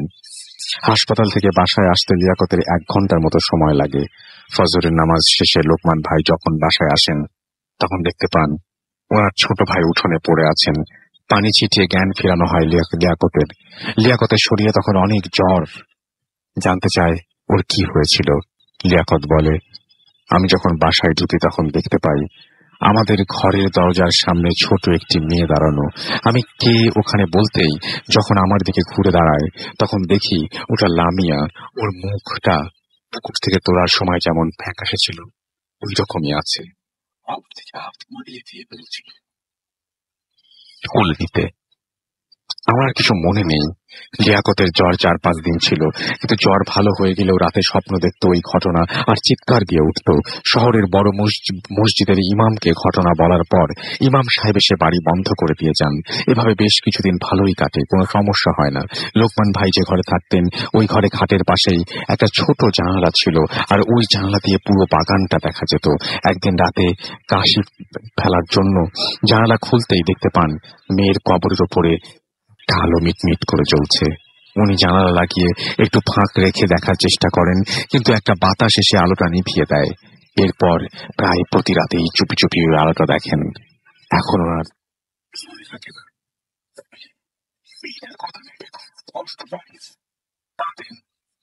5-6 মাস কেটে যায়।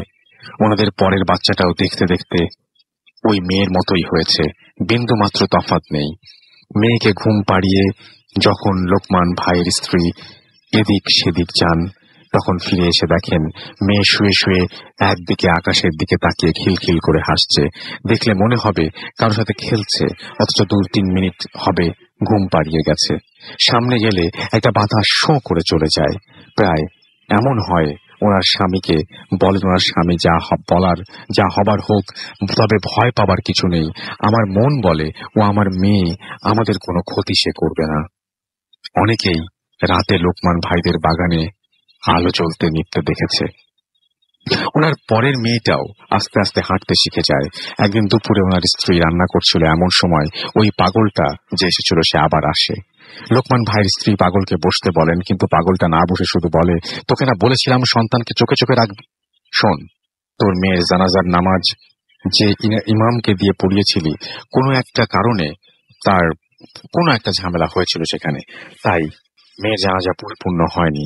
ভালো ইমাম আরো একজন ইমামকে দিয়ে গায়েবী জানাজা পড়িয়ে দিস, সব ঠিক হয়ে যাবে। এই বলে পাগলটা চলে যায়। পরে জানাজা পড়ানো হয় এবং সব ঠিক হয়ে যায়, আর কোনো সমস্যা হয় না। পরে যে মেয়ে হয় সেও বড় হয়ে যায়, বিয়ে হয়ে যায়। এখন অবশ্য তারা ওই বাড়ি বিক্রি করে অন্য জায়গায় চলে গেছে। সম্পূর্ণ সত্য একটা ঘটনা। যতটুক নিজে দেখেছি তার চেয়ে আমার মা বাবার মুখে শুনেছি ভালোভাবে। এলাকার মুরব্বী যারা ছিলেন সবাই এই ঘটনা জানেন। হয়তো গুছিয়ে লিখতে পারিনি, ভালো লাগলে শ্রোতাদের পড়ে শোনাবেন। আমার কাছে আরো ঘটনা রয়েছে, সময় পেলে পাঠিয়ে দেব। ভালো থাকবেন। ভূত এফএমের সবার জন্য রইল শুভকামনা। সরোয়ার হোসেন শাহিন, থানাপাড়া, থানা পোস্ট, জেলা Lalmonirhat. Thank you very much. চমৎকার ভাবে লিখেছেন আপনি, এবং আপনার ঘটনাটি সত্যি আমাদের অনেক ভালো লেগেছে, এবং আমি বিশ্বাস করি যে আমাদের লিসনারদের অনেক আনন্দ দিয়েছে। আমি যে আরো একবার জানাই যে আমাদেরকে যদি আপনারা ইমেল করতে চান, আমাদের ইমেল অ্যাড্রেস হচ্ছে bhutatfm@2ফুর্তি.fm। আমাদের দুটো ফেসবুক পেজ রয়েছে, www.facebook.com/will.furti and www.facebook.com/bhutfm.russell। লিখুন আমাদেরকে, জানান ঘটনাটি কেমন লেগেছে। ফিরে এসে আপনাদের পোস্টগুলো, আপনাদের কমেন্টগুলো পড়বো আমাদের পোস্ট। বিরতির পরে কিছু অচিন্তনী, তারপরে আবার আপনাদের কাছে ফিরে আসবো। স্টে টিউনড ফর রেডিও ফুর্তি FM and Do Furti. Voot FM. Night comes alive.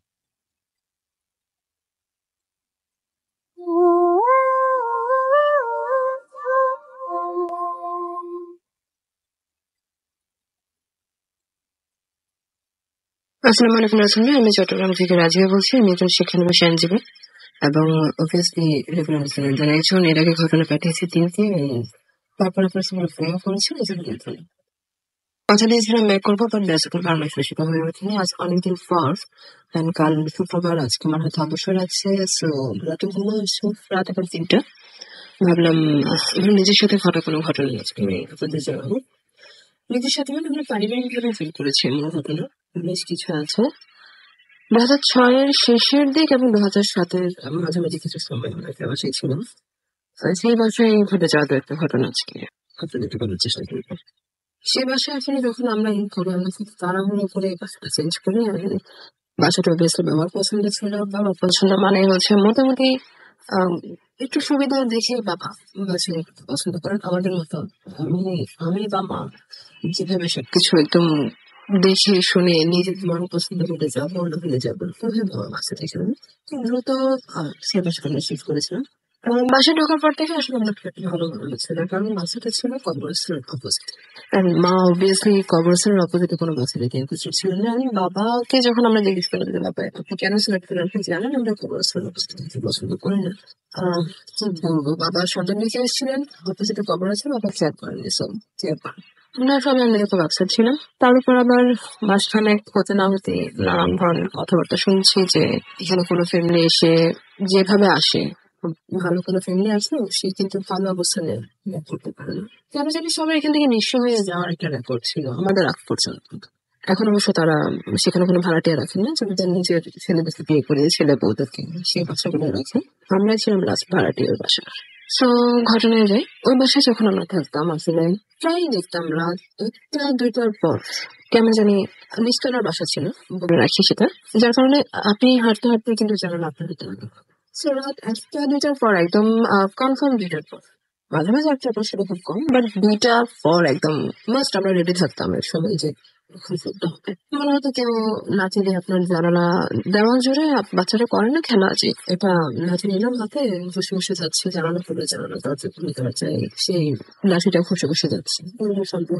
এর কিছুদিন পর দেখা গেল শব্দ হচ্ছে নক করার, খুব সিরিয়াসলি কোনো মানুষ আপনার কাছে হেল্প চাচ্ছে, সেরকম আমি যেহেতু সেই নকটা হলো, কিন্তু আমরা অভ্যস্ত ছিলাম সে একটা লাঠি টেনে টেনে নিয়ে যাচ্ছে বা হাতের নখ টেনে টেনে নিয়ে যাচ্ছে। প্রথম দিন যেভাবে নকটা হলো, যে ইমার্জেন্সি জানালাটা হলো, আমার হেল্প দরকার, আমি এবং মা দুজন এসে ঢুকে বসে যাই। বাবা কিন্তু বাইরে থেকে, বাট সেদিন বাবা ছিল আমাদের সাথে। আমি মা দুজনে উঠে বসে যাই। ঘুমাতে একটু সময় লাগে, আমাদের খুব পুরোনো অভ্যাস। তার উপর আবার এই বাসে আসার পর থেকে যেহেতু মনে হচ্ছে যেন কোনটা আসলে ভাবে আসেও না। সো মা বললো কিনা দেখবে নাকি, বাবা বললো না দরকার না, যেহেতু এখানে হতে থাকে এগুলো, সো আগে অবজার্ভ করো কি হচ্ছে। বেশ কয়েকবার সেভাবে লোক যদি আপনার কাছে হেল্প চায় তাহলে সে অবভিয়াসলি কথাও তো করবে, কোনো কথা ওকে আমরা চুপচাপ থাকি, এরপর হ্যাঁ 2:30, 3টা, 3:30 খুব সিরিয়াস। আমরা অভ্যস্ত। প্রথম দিকে একটু ভয় লাগলো, পরে কেমন জানি মানিয়ে নিয়ে আসলে হচ্ছে। এরপর একদিন রাতে ঘুমাচ্ছি, হঠাৎ ঘুম ভেঙে গেল। আমি আর মা একই রুমে আছি, মা আমার পাশে আছেন, ছোট বোন খুবই ছোট, তখন সে 5-6 বছর এরকম একটা বয়স হবে হয়তো, মনে পড়ছে না। মা আমার পাশে, আমার চাই কিন্তু মান খুব বেশি পাতে, কানে যেন মা শুনছেন না, আমি ক্লিয়ারলি শুনতে পাচ্ছি। আমি বড় লোক যখন খবর জিজ্ঞাসা করে তখন যেরকম শব্দ আপনি শুনবেন, দূরত্ব 1-2 হাতেরও বেশি না আমাদের পাশ থেকে, যার ফলে আমি ক্লিয়ারলি শুনছি কেউ দাঁড়িয়ে কবরের দোয়া দূরত করছে, কবর জিয়ারত করছে মেবি। সো আমি অনেকক্ষণ শুনলাম, মাকে ডাকার চেষ্টা করলাম, দেখলাম মা গভীর ফুলে যাচ্ছে, তো ওনার কোন ফিলিংস নেই, অথচ আমার ছোড়ার ঘুম বেশি পাতলা। ওকে, সকালে উঠলাম, মাকে বললাম, মা বললো, মা তো কিন্তু আজব বলে, এটা কিভাবে শুনলাম, আমি শুনলাম একবার না আরো বেশ কয়েকবার এরকম হলো, শুধু আমি শুনলাম। তারপর আরেকদিন, সেদিন বর্ষার সিজন ছিল মেবি, মনে পড়ছে না, বেশ কয়েক মাস পর, অর্থাৎ আমরা বাসাতে ছেড়ে দেবার ধরুন 6 মাস আগে এরকম হতে পারে। আমি ঘুমাচ্ছি, বাসায় মেবি গেস্ট ছিল আমাদের, যার কারণে আমি নিচে ফ্লোরিং করে শুয়ে আছি অনলি আমি। পাশে বেডে মা এন্ড গেস্টরা কিছু মার সাথেও আছে, কিছু সামনের রুমে ভাইদের সাথেও আছে। সো দেন শুয়ে আছি, অনেকক্ষণ কথাবার্তা হলো। সেদিন 3টা 3:30, সেদিন কিন্তু লাঠির আওয়াজ বা সিরিয়াস কোনো নক আমরা খেয়াল করতাম। বাসায় কোনো গেস্ট আসলে কিন্তু সবটুকু দেখতাম, একদম নর্মাল। কারণ আমরাও কারোর সাথে এগুলো আলোচনা করতাম না, কারণ আমাদের আমরা শুনেছি এরকম, আর আমরা বিশ্বাসও করি বিষয়টা যে আপনি যখন এসব বিষয়ে বেশি আলোচনা করবেন তখন জবরদস্ত হয়। মা তো বলেন যে নিজের সাথে ঘটনা ঘটনা কোথাও বলো না, কারণ এগুলো বলা যায় না কখন ট্রাবল ক্রিয়েট করে। So, এগুলো যেহেতু অনেক দেরের ঘটনা, সেই কারণে হয়তো আজকে আমি এগুলো সমস্যা পাচ্ছি। আমি শুয়ে আছি, ওকে সেদিন প্রায় 2:30 হবে, সবাই আড্ডা দিয়ে বিছানা গুছিয়ে শুতে শুতে ঘুমাচ্ছে, সবাই লেগে গেল। বাট সারাদিন যেহেতু গেস্ট ছিল, অনেক কাজকর্ম করেছি সবাই মিলে, ক্লান্তিতে ঘুম চলে এসছে। রাত কয়টা হবে আমি জানি না, যেহেতু 3টার মতো বেজে গেছে ঘুম আসতে। দেন কয়টা হবে আমি জানি না, ঘুমিয়ে আছি, হঠাৎ চোখ খুলে গেল। কোন রকম সাউন্ড শোনা না, কোন রকম অদ্ভুত ফিলিংস না, কিচ্ছু না। কারণ হঠাৎ যখন ঘুম ভেঙে যায়, যেভাবে আপনি নর্মাল চোখ খুলে খুলবে না, কোন রকম সিরিয়াস বিষয় না। চোখ খুলে দেখলাম একটা 10-12 বছরের বাচ্চা মেয়ে, পিঙ্কের ফুলের একটা ফ্রক পরা, চুল খুব বেশি লম্বা না হলে কোমর পর্যন্ত, এবং খুব সুন্দর দেখতে, খুব মায়াবী একটা চেহারা। সে, আমি যেহেতু ফ্লোরিং করে শুয়ে আছি, সে আমার পায়ের দিক থেকে আস্তে আস্তে দাঁড়িয়েছিল। আমি যখন চোখ খুলি সে দাঁড়িয়েছিল। তারপর আমি চোখ খুলে তাকানোর সাথে সাথে সে আস্তে আস্তে আমার দিকে এগিয়ে আসছে। আমি ঠান্ডা হয়ে তার দিকে তাকিয়ে আছি যে কি হচ্ছে, এরকম কেউ আমার পাশে না। আমি কি দেখছি আসলে আমি নিজেও জানি না, আমি জাস্ট তাকিয়ে আছি। তারপর আস্তে আস্তে সে এক পর্যায়ে হাতটা আমার বুক বরাবর এসে, সে দাঁড়িয়ে আছে, যদি সে বসেনি, সে দাঁড়িয়ে থেকে আমার বুক বরাবর জায়গাটাতে এসে জাস্ট হাতটা বাড়িয়ে আমাকে ধরতে চাইছে। হাসিটা কিন্তু তখনো বিলীন হয়নি, হাসিটা আছে তার মুখে। সে আমাকে ধরবে, হাতটা আমার মুখ পর্যন্ত এসে, আমি চিৎকার করে উঠে বসে গেলাম। কিচ্ছু নেই আমার সঙ্গে। মা উঠে বসে গেল, কি ব্যাপার কি ব্যাপার। আমি কিছু বলতে পারলাম না মাকে, আমি বলতেও পারলাম না আমি কি দেখলাম কি হলো, কারণ আমি হিসাবে তো মেলাতে পারছি না। চুপচাপ সকালে উঠলাম, মাকে বললাম। খুব চিন্তিত হলেন যে এই বাসায় আর থাকা যাবে না, বাসে ফাটতে হবে। তো আমি খুব ডিটেলসে জিজ্ঞেস করলাম, মা কি হলো না হলো কিরকম। আমি বললাম না, ভয়ের কিছুই নেই। তাকে দেখে আমি খুবই রিল্যাক্স ছিলাম, আমার সমস্যা একটাই সঙ্গে ধরতে আসছিল, বাইরে কিছু না। সে যদি চুপচাপ দাঁড়িয়ে থাকতো, আমিও হয়তো চুপচাপ তাকিয়েই থাকতাম, এরকম একটা সিচুয়েশন ছিল। ওকে, এরপর আমরা খুব দ্রুত বাসা পৌঁছানোর চেষ্টা করছি। নানা রকম সমস্যা আমরা সেখানে ফেস করেছি। এগুলো ছাড়াও আমাদের কেন জানি ফিনান্সিয়াল কন্ডিশন খুবই উইক হয়ে যাচ্ছিল দিন দিন। কেন জানি কোনো না কোনো সমস্যা আমাদের লেগেই থাকে, কোনো না কোনো, আমরা কিছুতেই সমস্যা থেকে বের হয়ে আসতে পারছি না, এরকম একটা সিচুয়েশন। দেন পাশে কিছু পুরোনো লোকাল পিপল ছিল, যারা ওখানেই থাকেন। ওরা বললো যে আপনারা আর এখান থেকে বের হয়ে যাওয়ার চেষ্টা করেন। এই ঘরে যারা এসছে তারা কিন্তু কখনো নিজেদের জিনিসপত্র বা নিজেদের সচ্ছল অবস্থা নিয়ে ব্যাগ করতে পারেনি, ঘরটার অবস্থাই এরকম। কোনো ক্লারিফিকেশন নেই, বাট আপনারা বিশ্বাস না করেন না করলে আপনারা চেঞ্জ করেন। দেন একদিন সকালে উঠে মা দরজার সামনে চাল বাজাতে, অদ্ভুত একটা ফিলিংস, কি বলবো এটা। দেন সবকিছু আরো যেভাবে বলতে পারছি না বা বলা উচিত হবে আপনারা মনে করছে না, সবকিছু মিলিয়ে আমরা খুব দ্রুত বাসাটা যেতে সিদ্ধান্ত নিলাম। আমরা রহমতুল্লাহ চেঞ্জ করলাম, যেন আমাদের সবকিছু ঠিকঠাক না এসে ফেস করলাম না। আমাদের এইসব সমস্যা যাচ্ছিল, একটা না একটা লেগে আছে কোন সমস্যা থেকে আমরা বাইরে বেরিয়ে আসলাম, পরিত্রাণ পেলাম। ওকে রাসেল ভাই, আজ আর নয়, নিজের সাথে ঘটা আরো কিছু ঘটনা আছে, আমি জানি না আসলে সেটা শেয়ার করবো কিনা, তবে আদার্স আমার নানা বাড়ির অনেক ঘটনা আমার কাছ থেকে একটা ঘটনা শুনেছেন রাসেল ভাই, আমি চেষ্টা করবো সেখান থেকে কিছু ঘটনা বলার জন্য। একটা কথা ভাষা স্বাভাবিক করতে পারবো, জানি না, হোপ করছি যে খুব শীঘ্রই আমি করতে পারবো। ওকে, ভালো থাকবে।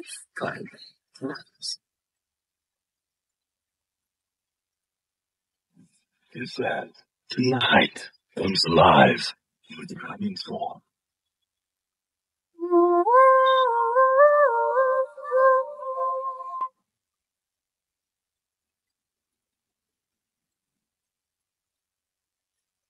শুনছেন সবসময় রেডিও সুলতান রেড এফএম। আমি রাসেল আজির সাথে, আমার সাথে রয়েছে মাসুম ভাই এবং আজকের অতিথি। আরো একবার স্বাগত জানাচ্ছি ভূত এফএমে। চলে যাব আমরা দ্বিতীয় ঘটনায়, আপনার কাছে যাব। আমাদের দ্বিতীয় অতিথি তার ঘটনাটি শেয়ার করবেন আপনাদের সাথে। আশা করছি এই ঘটনাটি আপনাদের আনন্দ দেবে। চলুন শুনে আসি আমাদের দ্বিতীয় অতিথির প্রথম ঘটনা। হ্যালো লিসেনার্স, আসলে সবাই ভালো আছেন। আমি জাহিদ বলছিলাম উত্তরা থেকে। প্রথমে বলে নেই, আমি পেশায় একজন ফ্রিল্যান্সার। সেই সুবাদে আমার আমি নীরবে কাজ করতে খুব আমি ভালোবাসি আর কি। তা আমি প্রতিদিনের মতনই সন্ধ্যার দিকে আমি কাজে বসলাম মাগরিবের নামাজ পড়ে। তখন আমার দরজা সবসময় চাপানো থাকে। তা আমার তখন ফ্লোরিং করা, আমি দেয়ালের সাথে পিঠ থেকে কম্বলটা দিয়ে আমি ল্যাপটপে কাজ করছি। তখন আমি একটা কাজের সাথে একটা সং প্লে করি। তখন কেমন যেন একটা আনইজি ফিল হতে লাগলো। তার আগে একটু বলে নি যে আমার রুমে আমি একটু কালারফুল পছন্দ করি। তার মানে আমি 2টা ডিম লাইট ইউজ করি, একটা হলো আপনার সবুজ কালার, একটা হলো আপনার বেগুনি কালার। আমি কখনো সাদাটা ইউজ করতে আমার ভালো লাগে না। যাই হোক, যে সং প্লে করার কিছুক্ষণ পরে দেখলাম যে আমার ঠিক উত্তর কর্নারে আমার দরজার উপরে একবার সাইডে একটা শ্যাডো নেমে আসলো। তখন আমি সাথে সাথে আমি আমার মাথার উপরে যে ডিম লাইটটা ছিল ওটার দিকে তাকাই। আসলে ওখানে তো কোনো একটা কিছু পড়লো না, একটা ছায়া পড়লো। আসলে ওটা কোনোভাবে পড়া সম্ভব না, কারণ কি আমার যে লাইটের যে স্লটটা আছে তার 1 বিঘার নিচে আমার পর্দা, জানলার পর্দা। তা ওটা দেখলাম, মানে ওটা নামলো, নেমে দরজার কোণে দাঁড়ানোর পরে ভ্যানিশ। সো আমি ওটা দেখার পর একটু ভয় পেয়ে যাই। ভয় পেয়ে আমি উঠে লাইট জ্বালিয়ে ফেলি। ফেলার পরে তারপরে কোনো সমস্যা হয়নি। মেইন ঘটনা করে পরদিন ওইরকম আমি নামাজ টামাজ পড়ে আমি বের হয়েছে ফ্লোরিং এ করে আমি ল্যাপটপ নিয়ে কাজে বসলাম। তখন হঠাৎ করে কাজ করতে ভালো লাগছে না, তখন আমি ল্যাপটপটা ছাইড়ে রাখলাম। তো হঠাৎ করে দেখলাম যে 3টা ছায়া। আর রাসেল ভাই, আমি একটু বলে রাখি যে আমাদের যে ফ্লোর থেকে ছাদের উচ্চতা বেসিক্যালি 11 ফিট কি 12 ফিট হয়, কিন্তু যে ওটা আসলে ছায়াগুলো ছিল 6 থেকে 7 ফিট হবে। একটা ছিল খুব খুব বড়, আর আরেকটা ছিল আরেকটা থেকে একটু ছোট, আর আরেকটা একবার ছোট ছিল 1.5 হাতের মতো হবে, তার বেশি হবে না। তা আমি এক দৃষ্টিতে ওটার দিকে তাকায় আছি। তা দেখলাম যে সে আমার পার উপর থেকে এসে ঠিক আমার ডান পাশে বুকে এখানে আসে মাথা রাখলো, এরকম একটা কিছু ফিল করলাম। তখন আসলে যেমন বাবু যে কোলে নিলে যেমন হাত দিয়ে ধরে, আমি জানি না যে আমার সাথে কি হচ্ছে, আমার কোনো সেন্স নাই। আমি তখন ওইভাবে ধরার পরে ঠিক আমার কবজির আমার কোন 4 আঙ্গুল নিচ থেকে আমার কবজি পর্যন্ত পুরো ঠান্ডা হয়ে গেল। তারপরে দেখলাম ওটা আস্তে আস্তে আমার পাবে আমার ঠিক ল্যাপটপের ওখানে গেল। যদি একটু বলে রাখি যে যদি কখনো স্ক্রিন পেপার লাগানো হয় মোবাইলে, তখন একটা ভিজা ভিজা ভাব হয়। ঠিক আমি দেখলাম যে আমার ল্যাপটপের উপরে একটা ভিজা ভাব দেখার পরে আমি কিন্তু ভয়ও পাচ্ছি না, আর কেমন আমি কিছু ফিল করতে পারছি না কি হচ্ছে এটা, আমার কোনো সেন্সই নাই। তখন একটু পরে দেখলাম ওই ছায়াটা ওখানে গিয়ে আবার ওখানে দাঁড়ায় পড়ছে যেখান থেকে আসছিল, কিন্তু আমি এক দৃষ্টিতে ওই দিকে তাকিয়ে আছি। তার কিছুক্ষণ পরে ইশারা আজান দেয়। তারপরে আসলে ইশারা আজানটা যখন আমার কানে যায় তখন আমার ঘোরটা ভেঙে যায় আর কি। তখন আমি উঠে লাইটটা জ্বালায় ভাবলাম যে মনের ভুল কিনা, কিন্তু যখন আমি আমার ল্যাপটপটা দেখি যে ল্যাপটপটা কাত হয়ে আছে। তা ওই দিন আমি আর কাউকে কিছু বলিনি। ওই দিন রাতে খুব ভয় ঘুমাইছি। তার পরের দিন রাতে যেটা হয়, পরের দিন রাতে আমি খুব তাড়াতাড়ি ঘুমাই পড়ি। পরের দিন রাতে ঠিক মনে হবে 3টা 3:30 এই সময়ের দিকে আমার পায়ের এখানে কোনো 3 থেকে 4 বছরের বাচ্চা যদি লাফ হয় ওরকম লাফাচ্ছে, আর ওরকম শব্দে আমার ঘুমিয়ে গেছে। তখন আমি খুব ভয় পেয়ে যাই এবং চিৎকার দিই একটা। তারপরে আর কোনো কিছু হয়নি। তার পরদিন সকালবেলা আমি হুজুরের কাছে যাই। হুজুরের কাছে গিয়ে বলি যে হুজুর এই কাহিনী। তারপর হুজুর আমাকে একটা পানি পড়া দেয়, একটা আরবি লিখে দেয় একটা কাগজে, ওটা ভিজিয়ে পানি খেতে বললে আমি পানি খাই, আর একটা তাবিজ দেয় আমাকে। তারপর আর কোনো সমস্যা হয় না। এটাই ছিল ভাই আমার ফার্স্ট ঘটনা। ওকে, থ্যাংক ইউ ভেরি মাচ। আপনার প্রথম ঘটনার জন্য আপনাকে অনেক ধন্যবাদ। আমরা চলে যাব আমাদের পরবর্তী অতিথির কাছে। আপনার নাম এবং আপনি কোথা থেকে এসেছেন সেটা বলে আপনার ঘটনাটা আপনি বলবেন। আমার নাম মাহফুজ আহমেদ, উত্তরা থেকে আসছে। আমার ঘটনা আপনাকে একটু কাছ থেকে বলতে হবে। আচ্ছা, আমি উত্তরা থেকে এসেছি। আমার ঘটনাটা হচ্ছে 2013 সালে ঘটে যাওয়া। তখন তুলনামূলক আমি ছোটই। তা ঘটনাটা আসলে প্রিভিয়াস 2টা ঘটনার সাথে রিলেট করে। তা প্রথমত ঘটনাটা আমি শুনি আমার ওইখানে গ্রামে আর কি ঘটনাটা ঘটে, সেটা হচ্ছে খুলনাতে দিঘলিয়াতে। তা আমাদের ফার্স্টে তো মেইনলি আমাদের নানুর বাড়ি ছিল মাটির ঘরে, তা পরবর্তীতে মামা জায়গা জমি কিনে তার নতুন একটা বাসা আন্ডার কনস্ট্রাক্টেড। তখন আমি বেড়াতে যাই তখন আমার এক ফ্রেন্ড আমাকে বলে, একটা ঘটনা বলে যে আশেপাশে রিলেটেড। তা আগে বলি যে আমাদের ওই নতুন বাসার সামনে বরাবর সামনে তো একটা খাল ছিল, খালটা 3 ভাগে বিভক্ত। তো ফার্স্টে এই একদম সাইডে হচ্ছে 2 ভাগ, আর বড় একটা ভাগ হচ্ছে রেক্ট্যাঙ্গুলার। তো মাঝখান দিয়ে যে ভাগ হয়ে গেছে তা এপার থেকে ওপারে মানে যাতায়াত করার মতো অবস্থা ছিল। তা ওইটার একেবারে কর্নারে ছোট যে ভাগটাতে, সেটাতে শুনতাম যে মানে ওই এরিয়াটাতে বুধবার আর সোমবার কিছু একটা মানে ডিফারেন্স প্যারানর্মাল অ্যাক্টিভিটিস হতো আর কি। তা ওই ছোট যে একটা কর্নারে খাল ছিল, ওখানে নাকি প্রতি বুধবারে স্বর্ণের থালা বাসন ডাইনিং টেবিল এরকম উঠতো। তা মানুষও ওখানে যেত আর কি, একটা সিস্টেমেটিক্যালি ওখানে হতো যে প্রতি বুধবারে এই জিনিসটা আসে আর মানুষ ওখানে যেত, অ্যাটেন্ড করতো। তা একদিন এক মহিলা আর কি লোভের বশবর্ত হয়ে একটা প্লেট নিয়ে আসে ওখান থেকে। তা ওনার আগে বলে রেখে ওনার 2টা বাচ্চা ছিল, একটা হচ্ছে 2টাই ছেলে, একজন হচ্ছে 9 বছর বয়সী, আরেকজন হচ্ছে 14। তা ওইটা নেওয়ার পরে উনি অনেক মানে কি উদ্ভট কিছু স্বপ্ন দেখা শুরু করে, আর ওই এরিয়াটাতেও আর কি মানে প্যারানর্মাল কিছু ঘটনা ঘটতে শুরু করে, হয়তো বা কেউ ডুবে যাচ্ছে বা কয়েকটা মৃতের সংখ্যাও ঘটেছে যে কেউ কেউ মারা গেছে। আর তারা যারা মারা গেছে তারা এভারেজে টিনেজ। তা একদিন ওনাকে স্বপ্ন দেখানো হয় যে উনি যদি যা করেছে সে কাজটা অনেক ভুল করেছে, আর তার জন্য তাকে মানে পে অফ করতে হবে, তার বাচ্চাকে নিয়ে নেবে এমন কিছু আর কি থ্রেট দেওয়া হয়।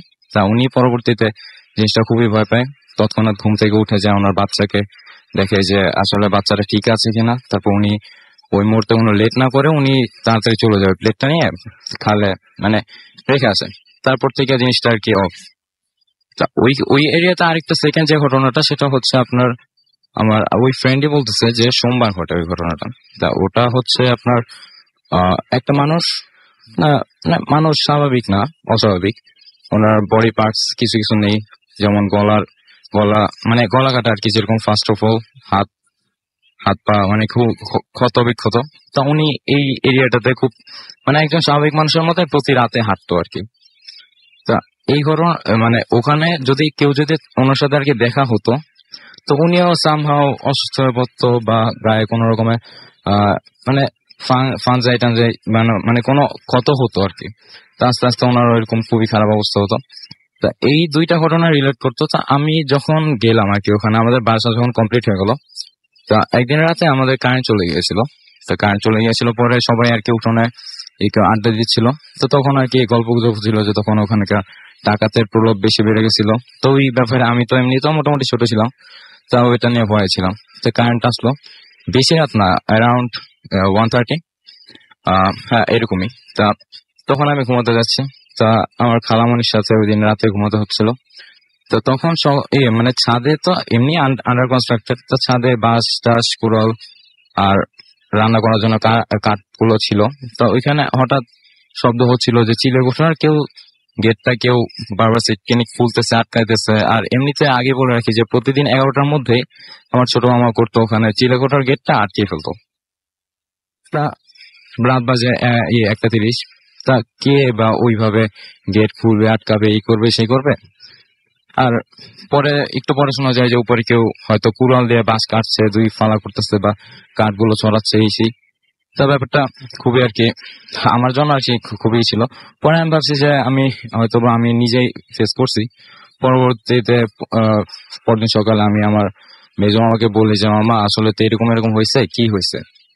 তো মামা আসলে আমাকে ইগনোর করে বলতেছে যে ঘরে তো মাল জিনিস কম, হয়তো তুমি ভুল শুনছো বা এরকম আওয়াজ এমনিতেই শুনতে পাওয়া যায়। কিন্তু আসলে পরে আমি দেখলাম যে ওনারা আসলে আমার ছোট মামার সাথে মানে আমার অ্যাবসেন্সে আর কি মানে আমি আর কি কোনোরকম আর কি শুনে যাই যে উনি বলতেছে যে ব্যাপারটা কিন্তু ও বুঝতে পারছে, সবাই আর কি মানে জিনিসটা বুঝতে পারছে। তা ওই দিনটা অ্যাক্সিডেন্টালি ছিল হলো সোমবার। তারপরে আরেকদিন মানে তারপর রোজার ভ্যাকেশন আবার গেলাম গ্রামে বেড়াইতে। তখন আমার নানু হচ্ছে খুবই ধার্মিক একজন মহিলা ছিলেন, উনি মারা গেছেন।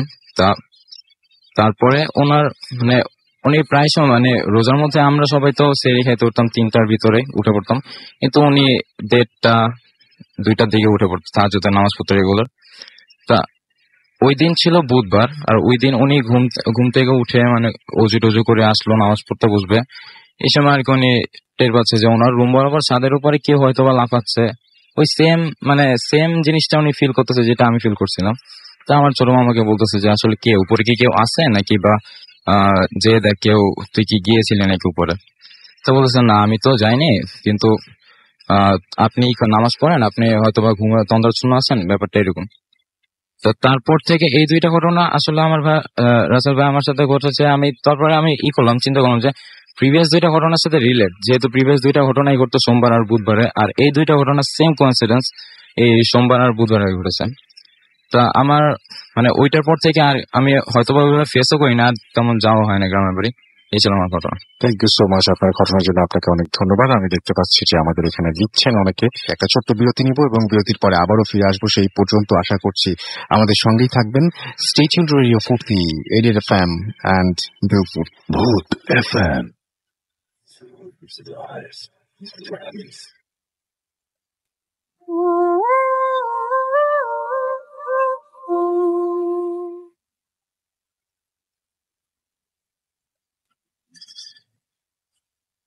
নিয়ে এবং আপনাদের সবাইকে আরো একবার জানতে চাই the night comes alive with গ্রামীণ ফোন। এবং আমি চলে যাচ্ছি একটা ইমেইলে এখন, এবং পাঠিয়েছেন আমাদের একজন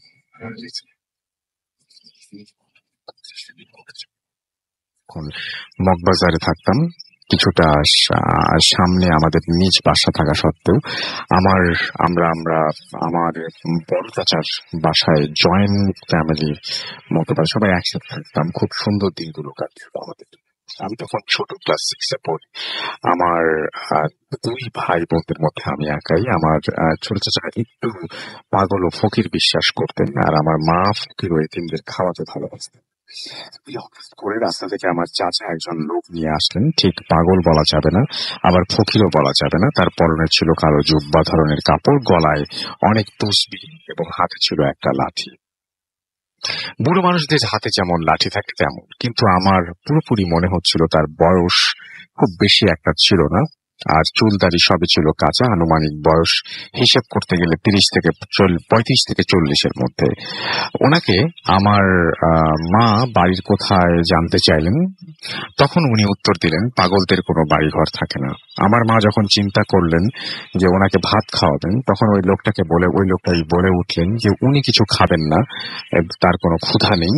আর ওই লোকটা আমার মা আর বোনের মুখের দিকে তাকিয়ে থাকেন এবং কিছুক্ষণ পরে আমার মাকে বললেন যে তুই অনেক ভালো মনের মানুষ, কিন্তু তোর সামনে অনেক বিপদ, তোর কষ্ট হবে। আমার মা ব্যাপারটা বেশি গুরুত্ব দিল না। পরে আমার বড় বোন কেউ বলল একই কথা। আমার বড় বোনের মাথায় একটু চিন্তা ঢুকে গেল, আর আমার ছোট্ট চাচাকে বলল যে তুই খুব ভালো মনের মানুষ, পরোপকারী, তুই কিন্তু মানুষের উপকার করতে গিয়ে নিজেই বিপদে পড়বি।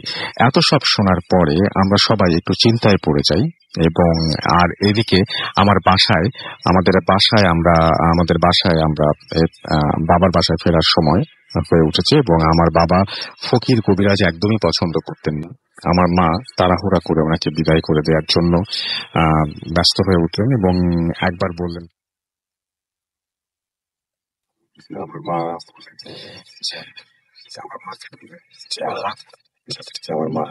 তিনি হাত কিছু একটা নিয়ে মায়ের মুখে দিলেন এবং খেতে বললেন। আমার বড় বোনকেও হাঁ করতে বললেন এবং কিছু একটা খেতে দিলেন।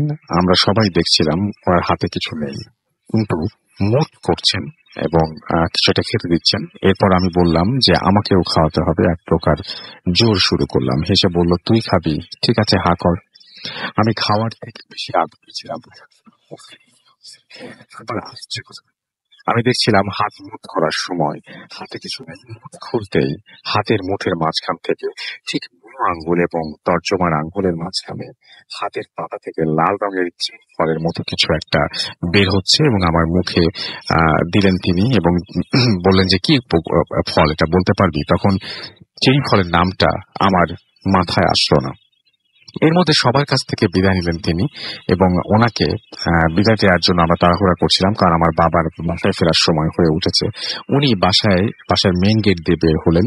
তখন আমার বড় বোন কৌতূহল শুরু হলো তার, এবং কিসের একটা মানে বিপদ সেটা জানতে চাইলেন। সাথে সাথে আমাকে আবার তাকে ডাকতে পাঠালেন। আমি দৌড়ে গেটে সামনে গিয়ে দেখি কেউ নেই। আমাদের বাসার বাইরে গেটের থেকে রাস্তার গলি বেশ লম্বা একটা জায়গা, এবং যেতে প্রায় 1 মিনিটের মতো সময় লাগবেই। আমাদের মাঝখানে আমার মানে খুব বেশি 10 সেকেন্ডের একটা গ্যাপ ছিল। এই অল্প সময়ে পার হওয়াটা সম্ভব না। যাই হোক, আমি ওই গলিটা পুরোটাই দৌড়ে পার হয়ে মেইন রোডে উঠে দেখি তাকে খোঁজার জন্য ডানে বায়ে তাকিয়ে থাকি এবং পাই না। বাসায় ফিরে আসি। এরপর সময়ের ব্যবধানে ঘটতে থাকে আমাদের সাথে নানান রকমের ঘটনা। কিছুদিন পর আমার ছোট চাচা মিথ্যা খুনের মামলায় ফেঁসে যান। বড় বোনের বিয়ে হয়। আমার দুলাভাই তাকে নিয়ে যায় ইউরোপে, এবং বড় বোন অনেক বড় বড় বিপদের সম্মুখীন হন সেখানে। এর কয়েক বছর পর আমাদের নিজস্ব বাড়ি মানে মানে আমাদের নিজস্ব বাড়ি সেখানে ভেঙে ফেলা হয় কোনো একটা কারণে, এবং সেখানে আমাদের বাড়ি থেকে উঠে চলে আসতে হয়। এবং কিছুদিন পর আমার বাবার ফুসফুসের ক্যান্সার ধরা পড়ে এবং তিনি মারা যান। এর কিছুদিন পর আমার বড় দুলাভাইও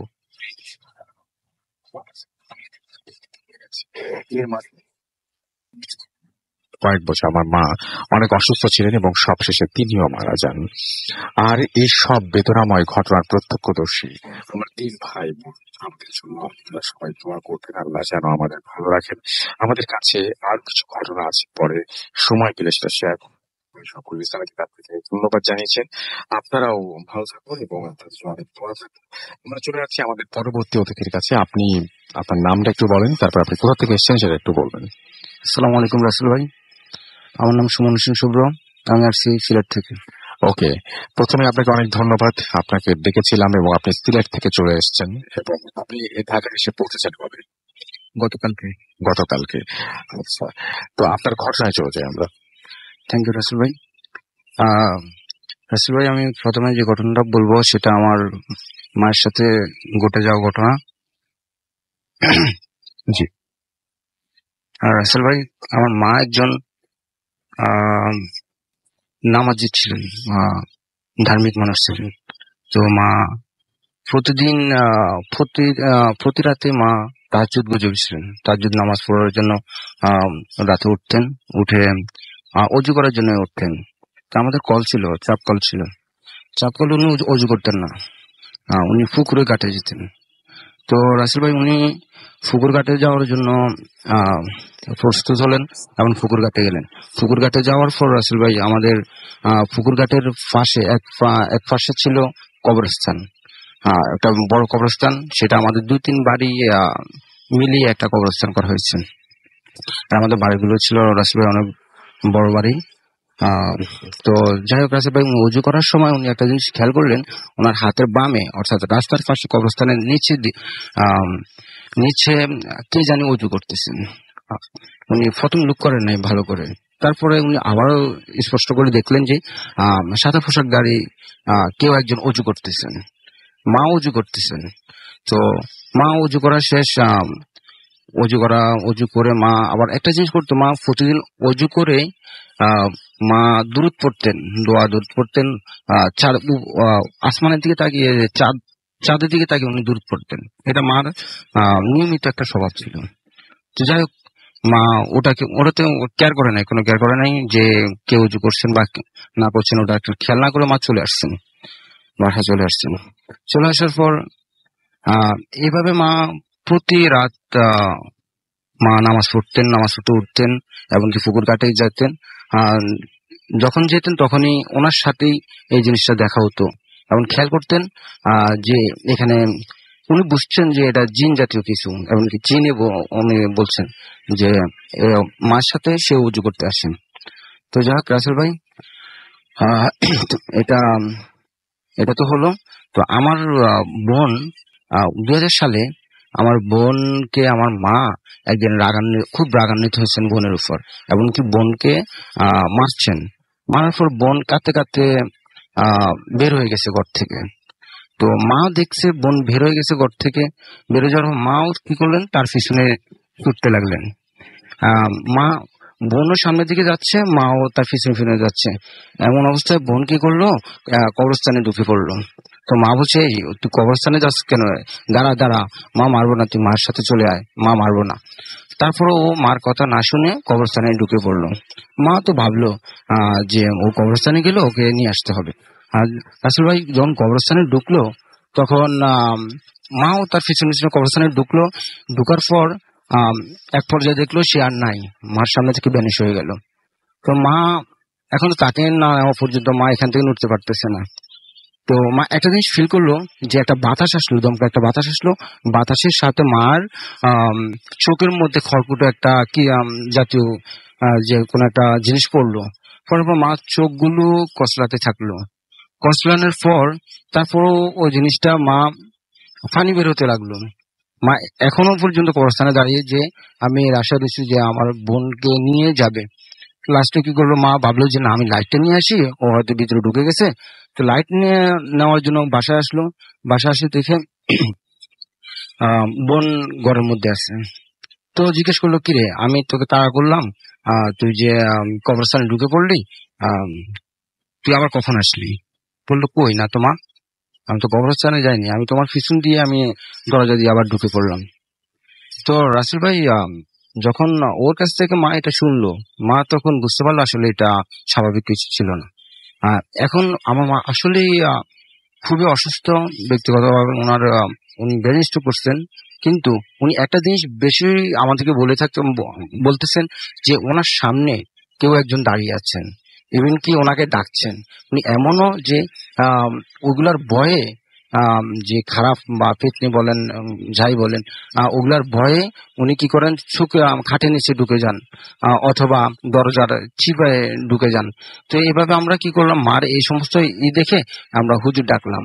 হুজুরকে বললাম যে হুজুর আসলো, ঘরে আসা মাকে দেখলো, তাবিজ টাবিজ লিখে দিল। দেওয়ার পর এখনো পর্যন্ত তাবিজ লেখার পরও মার কিছু হচ্ছে না। মা তারপরেও ওই জিনিসগুলো দুঃস্বপ্নগুলো দেখতেছে। ইভেন কি হঠাৎ করে রাতে ঘুম ভেঙে যায়, ঘুম ভেঙে চিলাচিলি করা শুরু করে, ওনাকে ধরে নিয়ে যাবে, ওনাকে মারবে, ওই যে দাঁড়িয়ে আছে, ওই চিপাতে আছে, এই ধরনের কথা বলতেছেন। যে ঘটনাগুলো মার সাথে ঘটতেছে আসলে আদৌ আমরা বুঝতে পারতেছিলাম। হুজুরাও তাবিজ দিল, ওই তাবিজগুলো আমরা মার সাথে সঙ্গে রাখলাম, কোনো কাজ হচ্ছে না। এখনো এই সমস্যাগুলো হয়ে যাচ্ছে, এই সমস্যা হয়ে যাচ্ছে। আসলে খুব মাকে নিয়ে খুব চিন্তিত। ওকে, থ্যাংক ইউ সো মাচ আপনার ঘটনার জন্য, এবং সবচেয়ে বেশি ধন্যবাদ আপনাকে, আপনি সিলেট থেকে কষ্ট করে এসেছেন সেই জন্য। ছোট একটা বিরতি নিয়ে তারপরে আবারও আপনাদের ইমেইল গুলো পড়বো, সেই পর্যন্ত আশা করছি আমাদের সঙ্গে থাকবেন। Stay tuned two radio 4 FM and do food. Tonight comes alive. Coming for.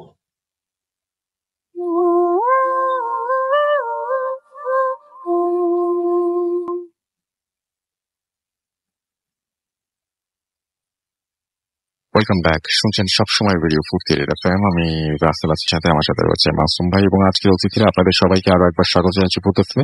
খুব ছোট্ট করে আরেকটা ঘটনা শুনে আসবো আমাদের দ্বিতীয় অতিথির কাছে। আপনার নামটা বলে প্লিজ আপনার ঘটনাটা বলবেন। আমি জাহিদ, উত্তরা থেকে। আমার দ্বিতীয় ঘটনা এটা 2013 সালে ঘটা। তখন আমি ফ্রিল্যান্সিং নতুন শুরু করি, সেজন্য আমার রাত দেখা যায় যে আমি ইউজুয়ালি 3টা-4টা থেকে ঘুমাই। তা আমি দিনটা ছিল রবিবার, আমার স্পষ্ট মনে আছে রবিবার। আমি রবিবার দিন কাজ করে আমি ঘুমোতে গেলাম 3টার দিকে। আমি একটু বলে রাখি যে আমি প্রচন্ড স্মোক করতাম, সেজন্য আমি ঘুমানোর 10 মিনিট আগে আমি জানালা খুলে দিয়ে তারপরে আমি ফ্যান ছেড়ে দিতাম যাতে আসলে ঘরটা ক্লিয়ার হয়ে যায়। তারপর আমি জানালা লাগিয়ে ঘুমাতে যেতাম আর কি, এয়ার ফ্রেশনার ইউজ করে। তার যথারীতি আমি গেলাম। যখন আমার একটু তন্দ্রার মতো লেগে আসলো, তখন আমার কেমন একটা অস্বস্তি ফিল হতে লাগলো। আর খুব বাজে একটা গন্ধ, না কোনো পচা মাংসের না কোনো ময়লার গন্ধ, বাজে একটা গন্ধ ফিল করতেছিলাম। তখন আমি কম্বলটা মুড়ি দিয়েছিলাম, তখন আমি মুড়িটা খুলে তাও দেখছি প্রচন্ড রকম গন্ধ। তখন আমি কিছু বুঝতে পারছি না কি করবো। তখন আমি আব্বুকে ফোন দিই আমার রুম থেকে। আব্বু আসলো, আব্বু আমার ধাক্কা দিয়ে দরজাটা খুলে লাইটটা জ্বালালো। তখন আমি বললাম যে আব্বু তুমি কি ঘরে কি কোনো গন্ধ পাচ্ছ? বলছে না। ইভেন আমিও তখন ঘরে কোনো গন্ধ পাচ্ছি না, একদম ফ্রেশ ঘরটা। ওই দিন গেল, ওই দিন আর কোনো সমস্যা হয়নি। ঠিক তার 4 দিন পরে বৃহস্পতিবার, ওই দিন আমার ছোট ভাই আর আমার আম্মা মিরপুরে আমার খালা বাসায় ছিল, আমি আর আব্বু ছিলাম বাসাতে। তা ওই দিন চিন্তা করছিলাম যে ওই দিন আমি একটু সকালে দিয়ে ঘুমাবো, সারা রাত কাজ করবো আর কি। তা আমি ওই দিন হঠাৎ করে ঘুমিয়ে যাই তাড়াতাড়ি, 3টা 3:30 সময় হবে। তার ভিতরে একটু বলে রাখি যে আমার বাসাটা ছিল 3 তলাতে, আর আমি জানলার পর্দা ইউজ করতাম না। আর তখন ছিল পূর্ণিমা আর কি, পূর্ণিমা। তা 3টা 3:30টার দিকে কিন্তু আপনার 4টা কিন্তু পশ্চিম আকাশে চলে যায়, আর তখন পুরো জ্যোৎস্নার আলোটা আমার রুমে পড়ে। সেজন্য আমি আসলে সব আমার রুমে সবকিছু বোঝা যেত আর কি। একটা পর্যায়ে গিয়ে কি হলো যে যখন মানে আমি ঘুমোতে গেলাম, তার কিছুক্ষণ পরে আমার ঘুমটা ভেঙে গেল কোনো একটা কারণে। তারপরে আমি খুব জ্যোৎস্নার জন্য আমার রুমটা পুরো দেখা যাচ্ছে, তখন আমার চোখটা পড়লো আমার জানালার কোণার দিকে। ওখানে আমার আম্মার মেশিন রাখা ছিল, সেলাই মেশিন। তা যদি কেউ পড়তে পড়তে কখনো ঘুমায় পড়ে হাত দিয়ে, হাত রেখে, ঠিক ওই রকম একজন কেউ ওখানে বসে আছে। তো আমি অনেকক্ষণ মানে এক দৃষ্টিতে তাকাতে গেছি, আসলেও কি এটা কিছু? হ্যাঁ, আসলে ওটা একটা কিছু ছিল, খুব খুব পরিমাণ কালো ছিল আর কি একটা কিছু। তারপরে আমি খুব ভয় পেয়ে যাই। তারপর আমি আবার মুড়ি দিয়ে আমি দোয়া টোয়া যা পারি আমি পড়া শুরু করি। তারপর আমি কেমন জানি অস্থিরতা ফিল হচ্ছে আমার। আমি মুড়ি খুলবো কি খুলবো না, এরকম একটা দোটানাতে। তারপরে আমি ঠক ঠক করে একটা শব্দ শুনি, মানে যদি টেবিলে কেউ দেন তখন ঠক ঠক করে কয়েক শব্দ।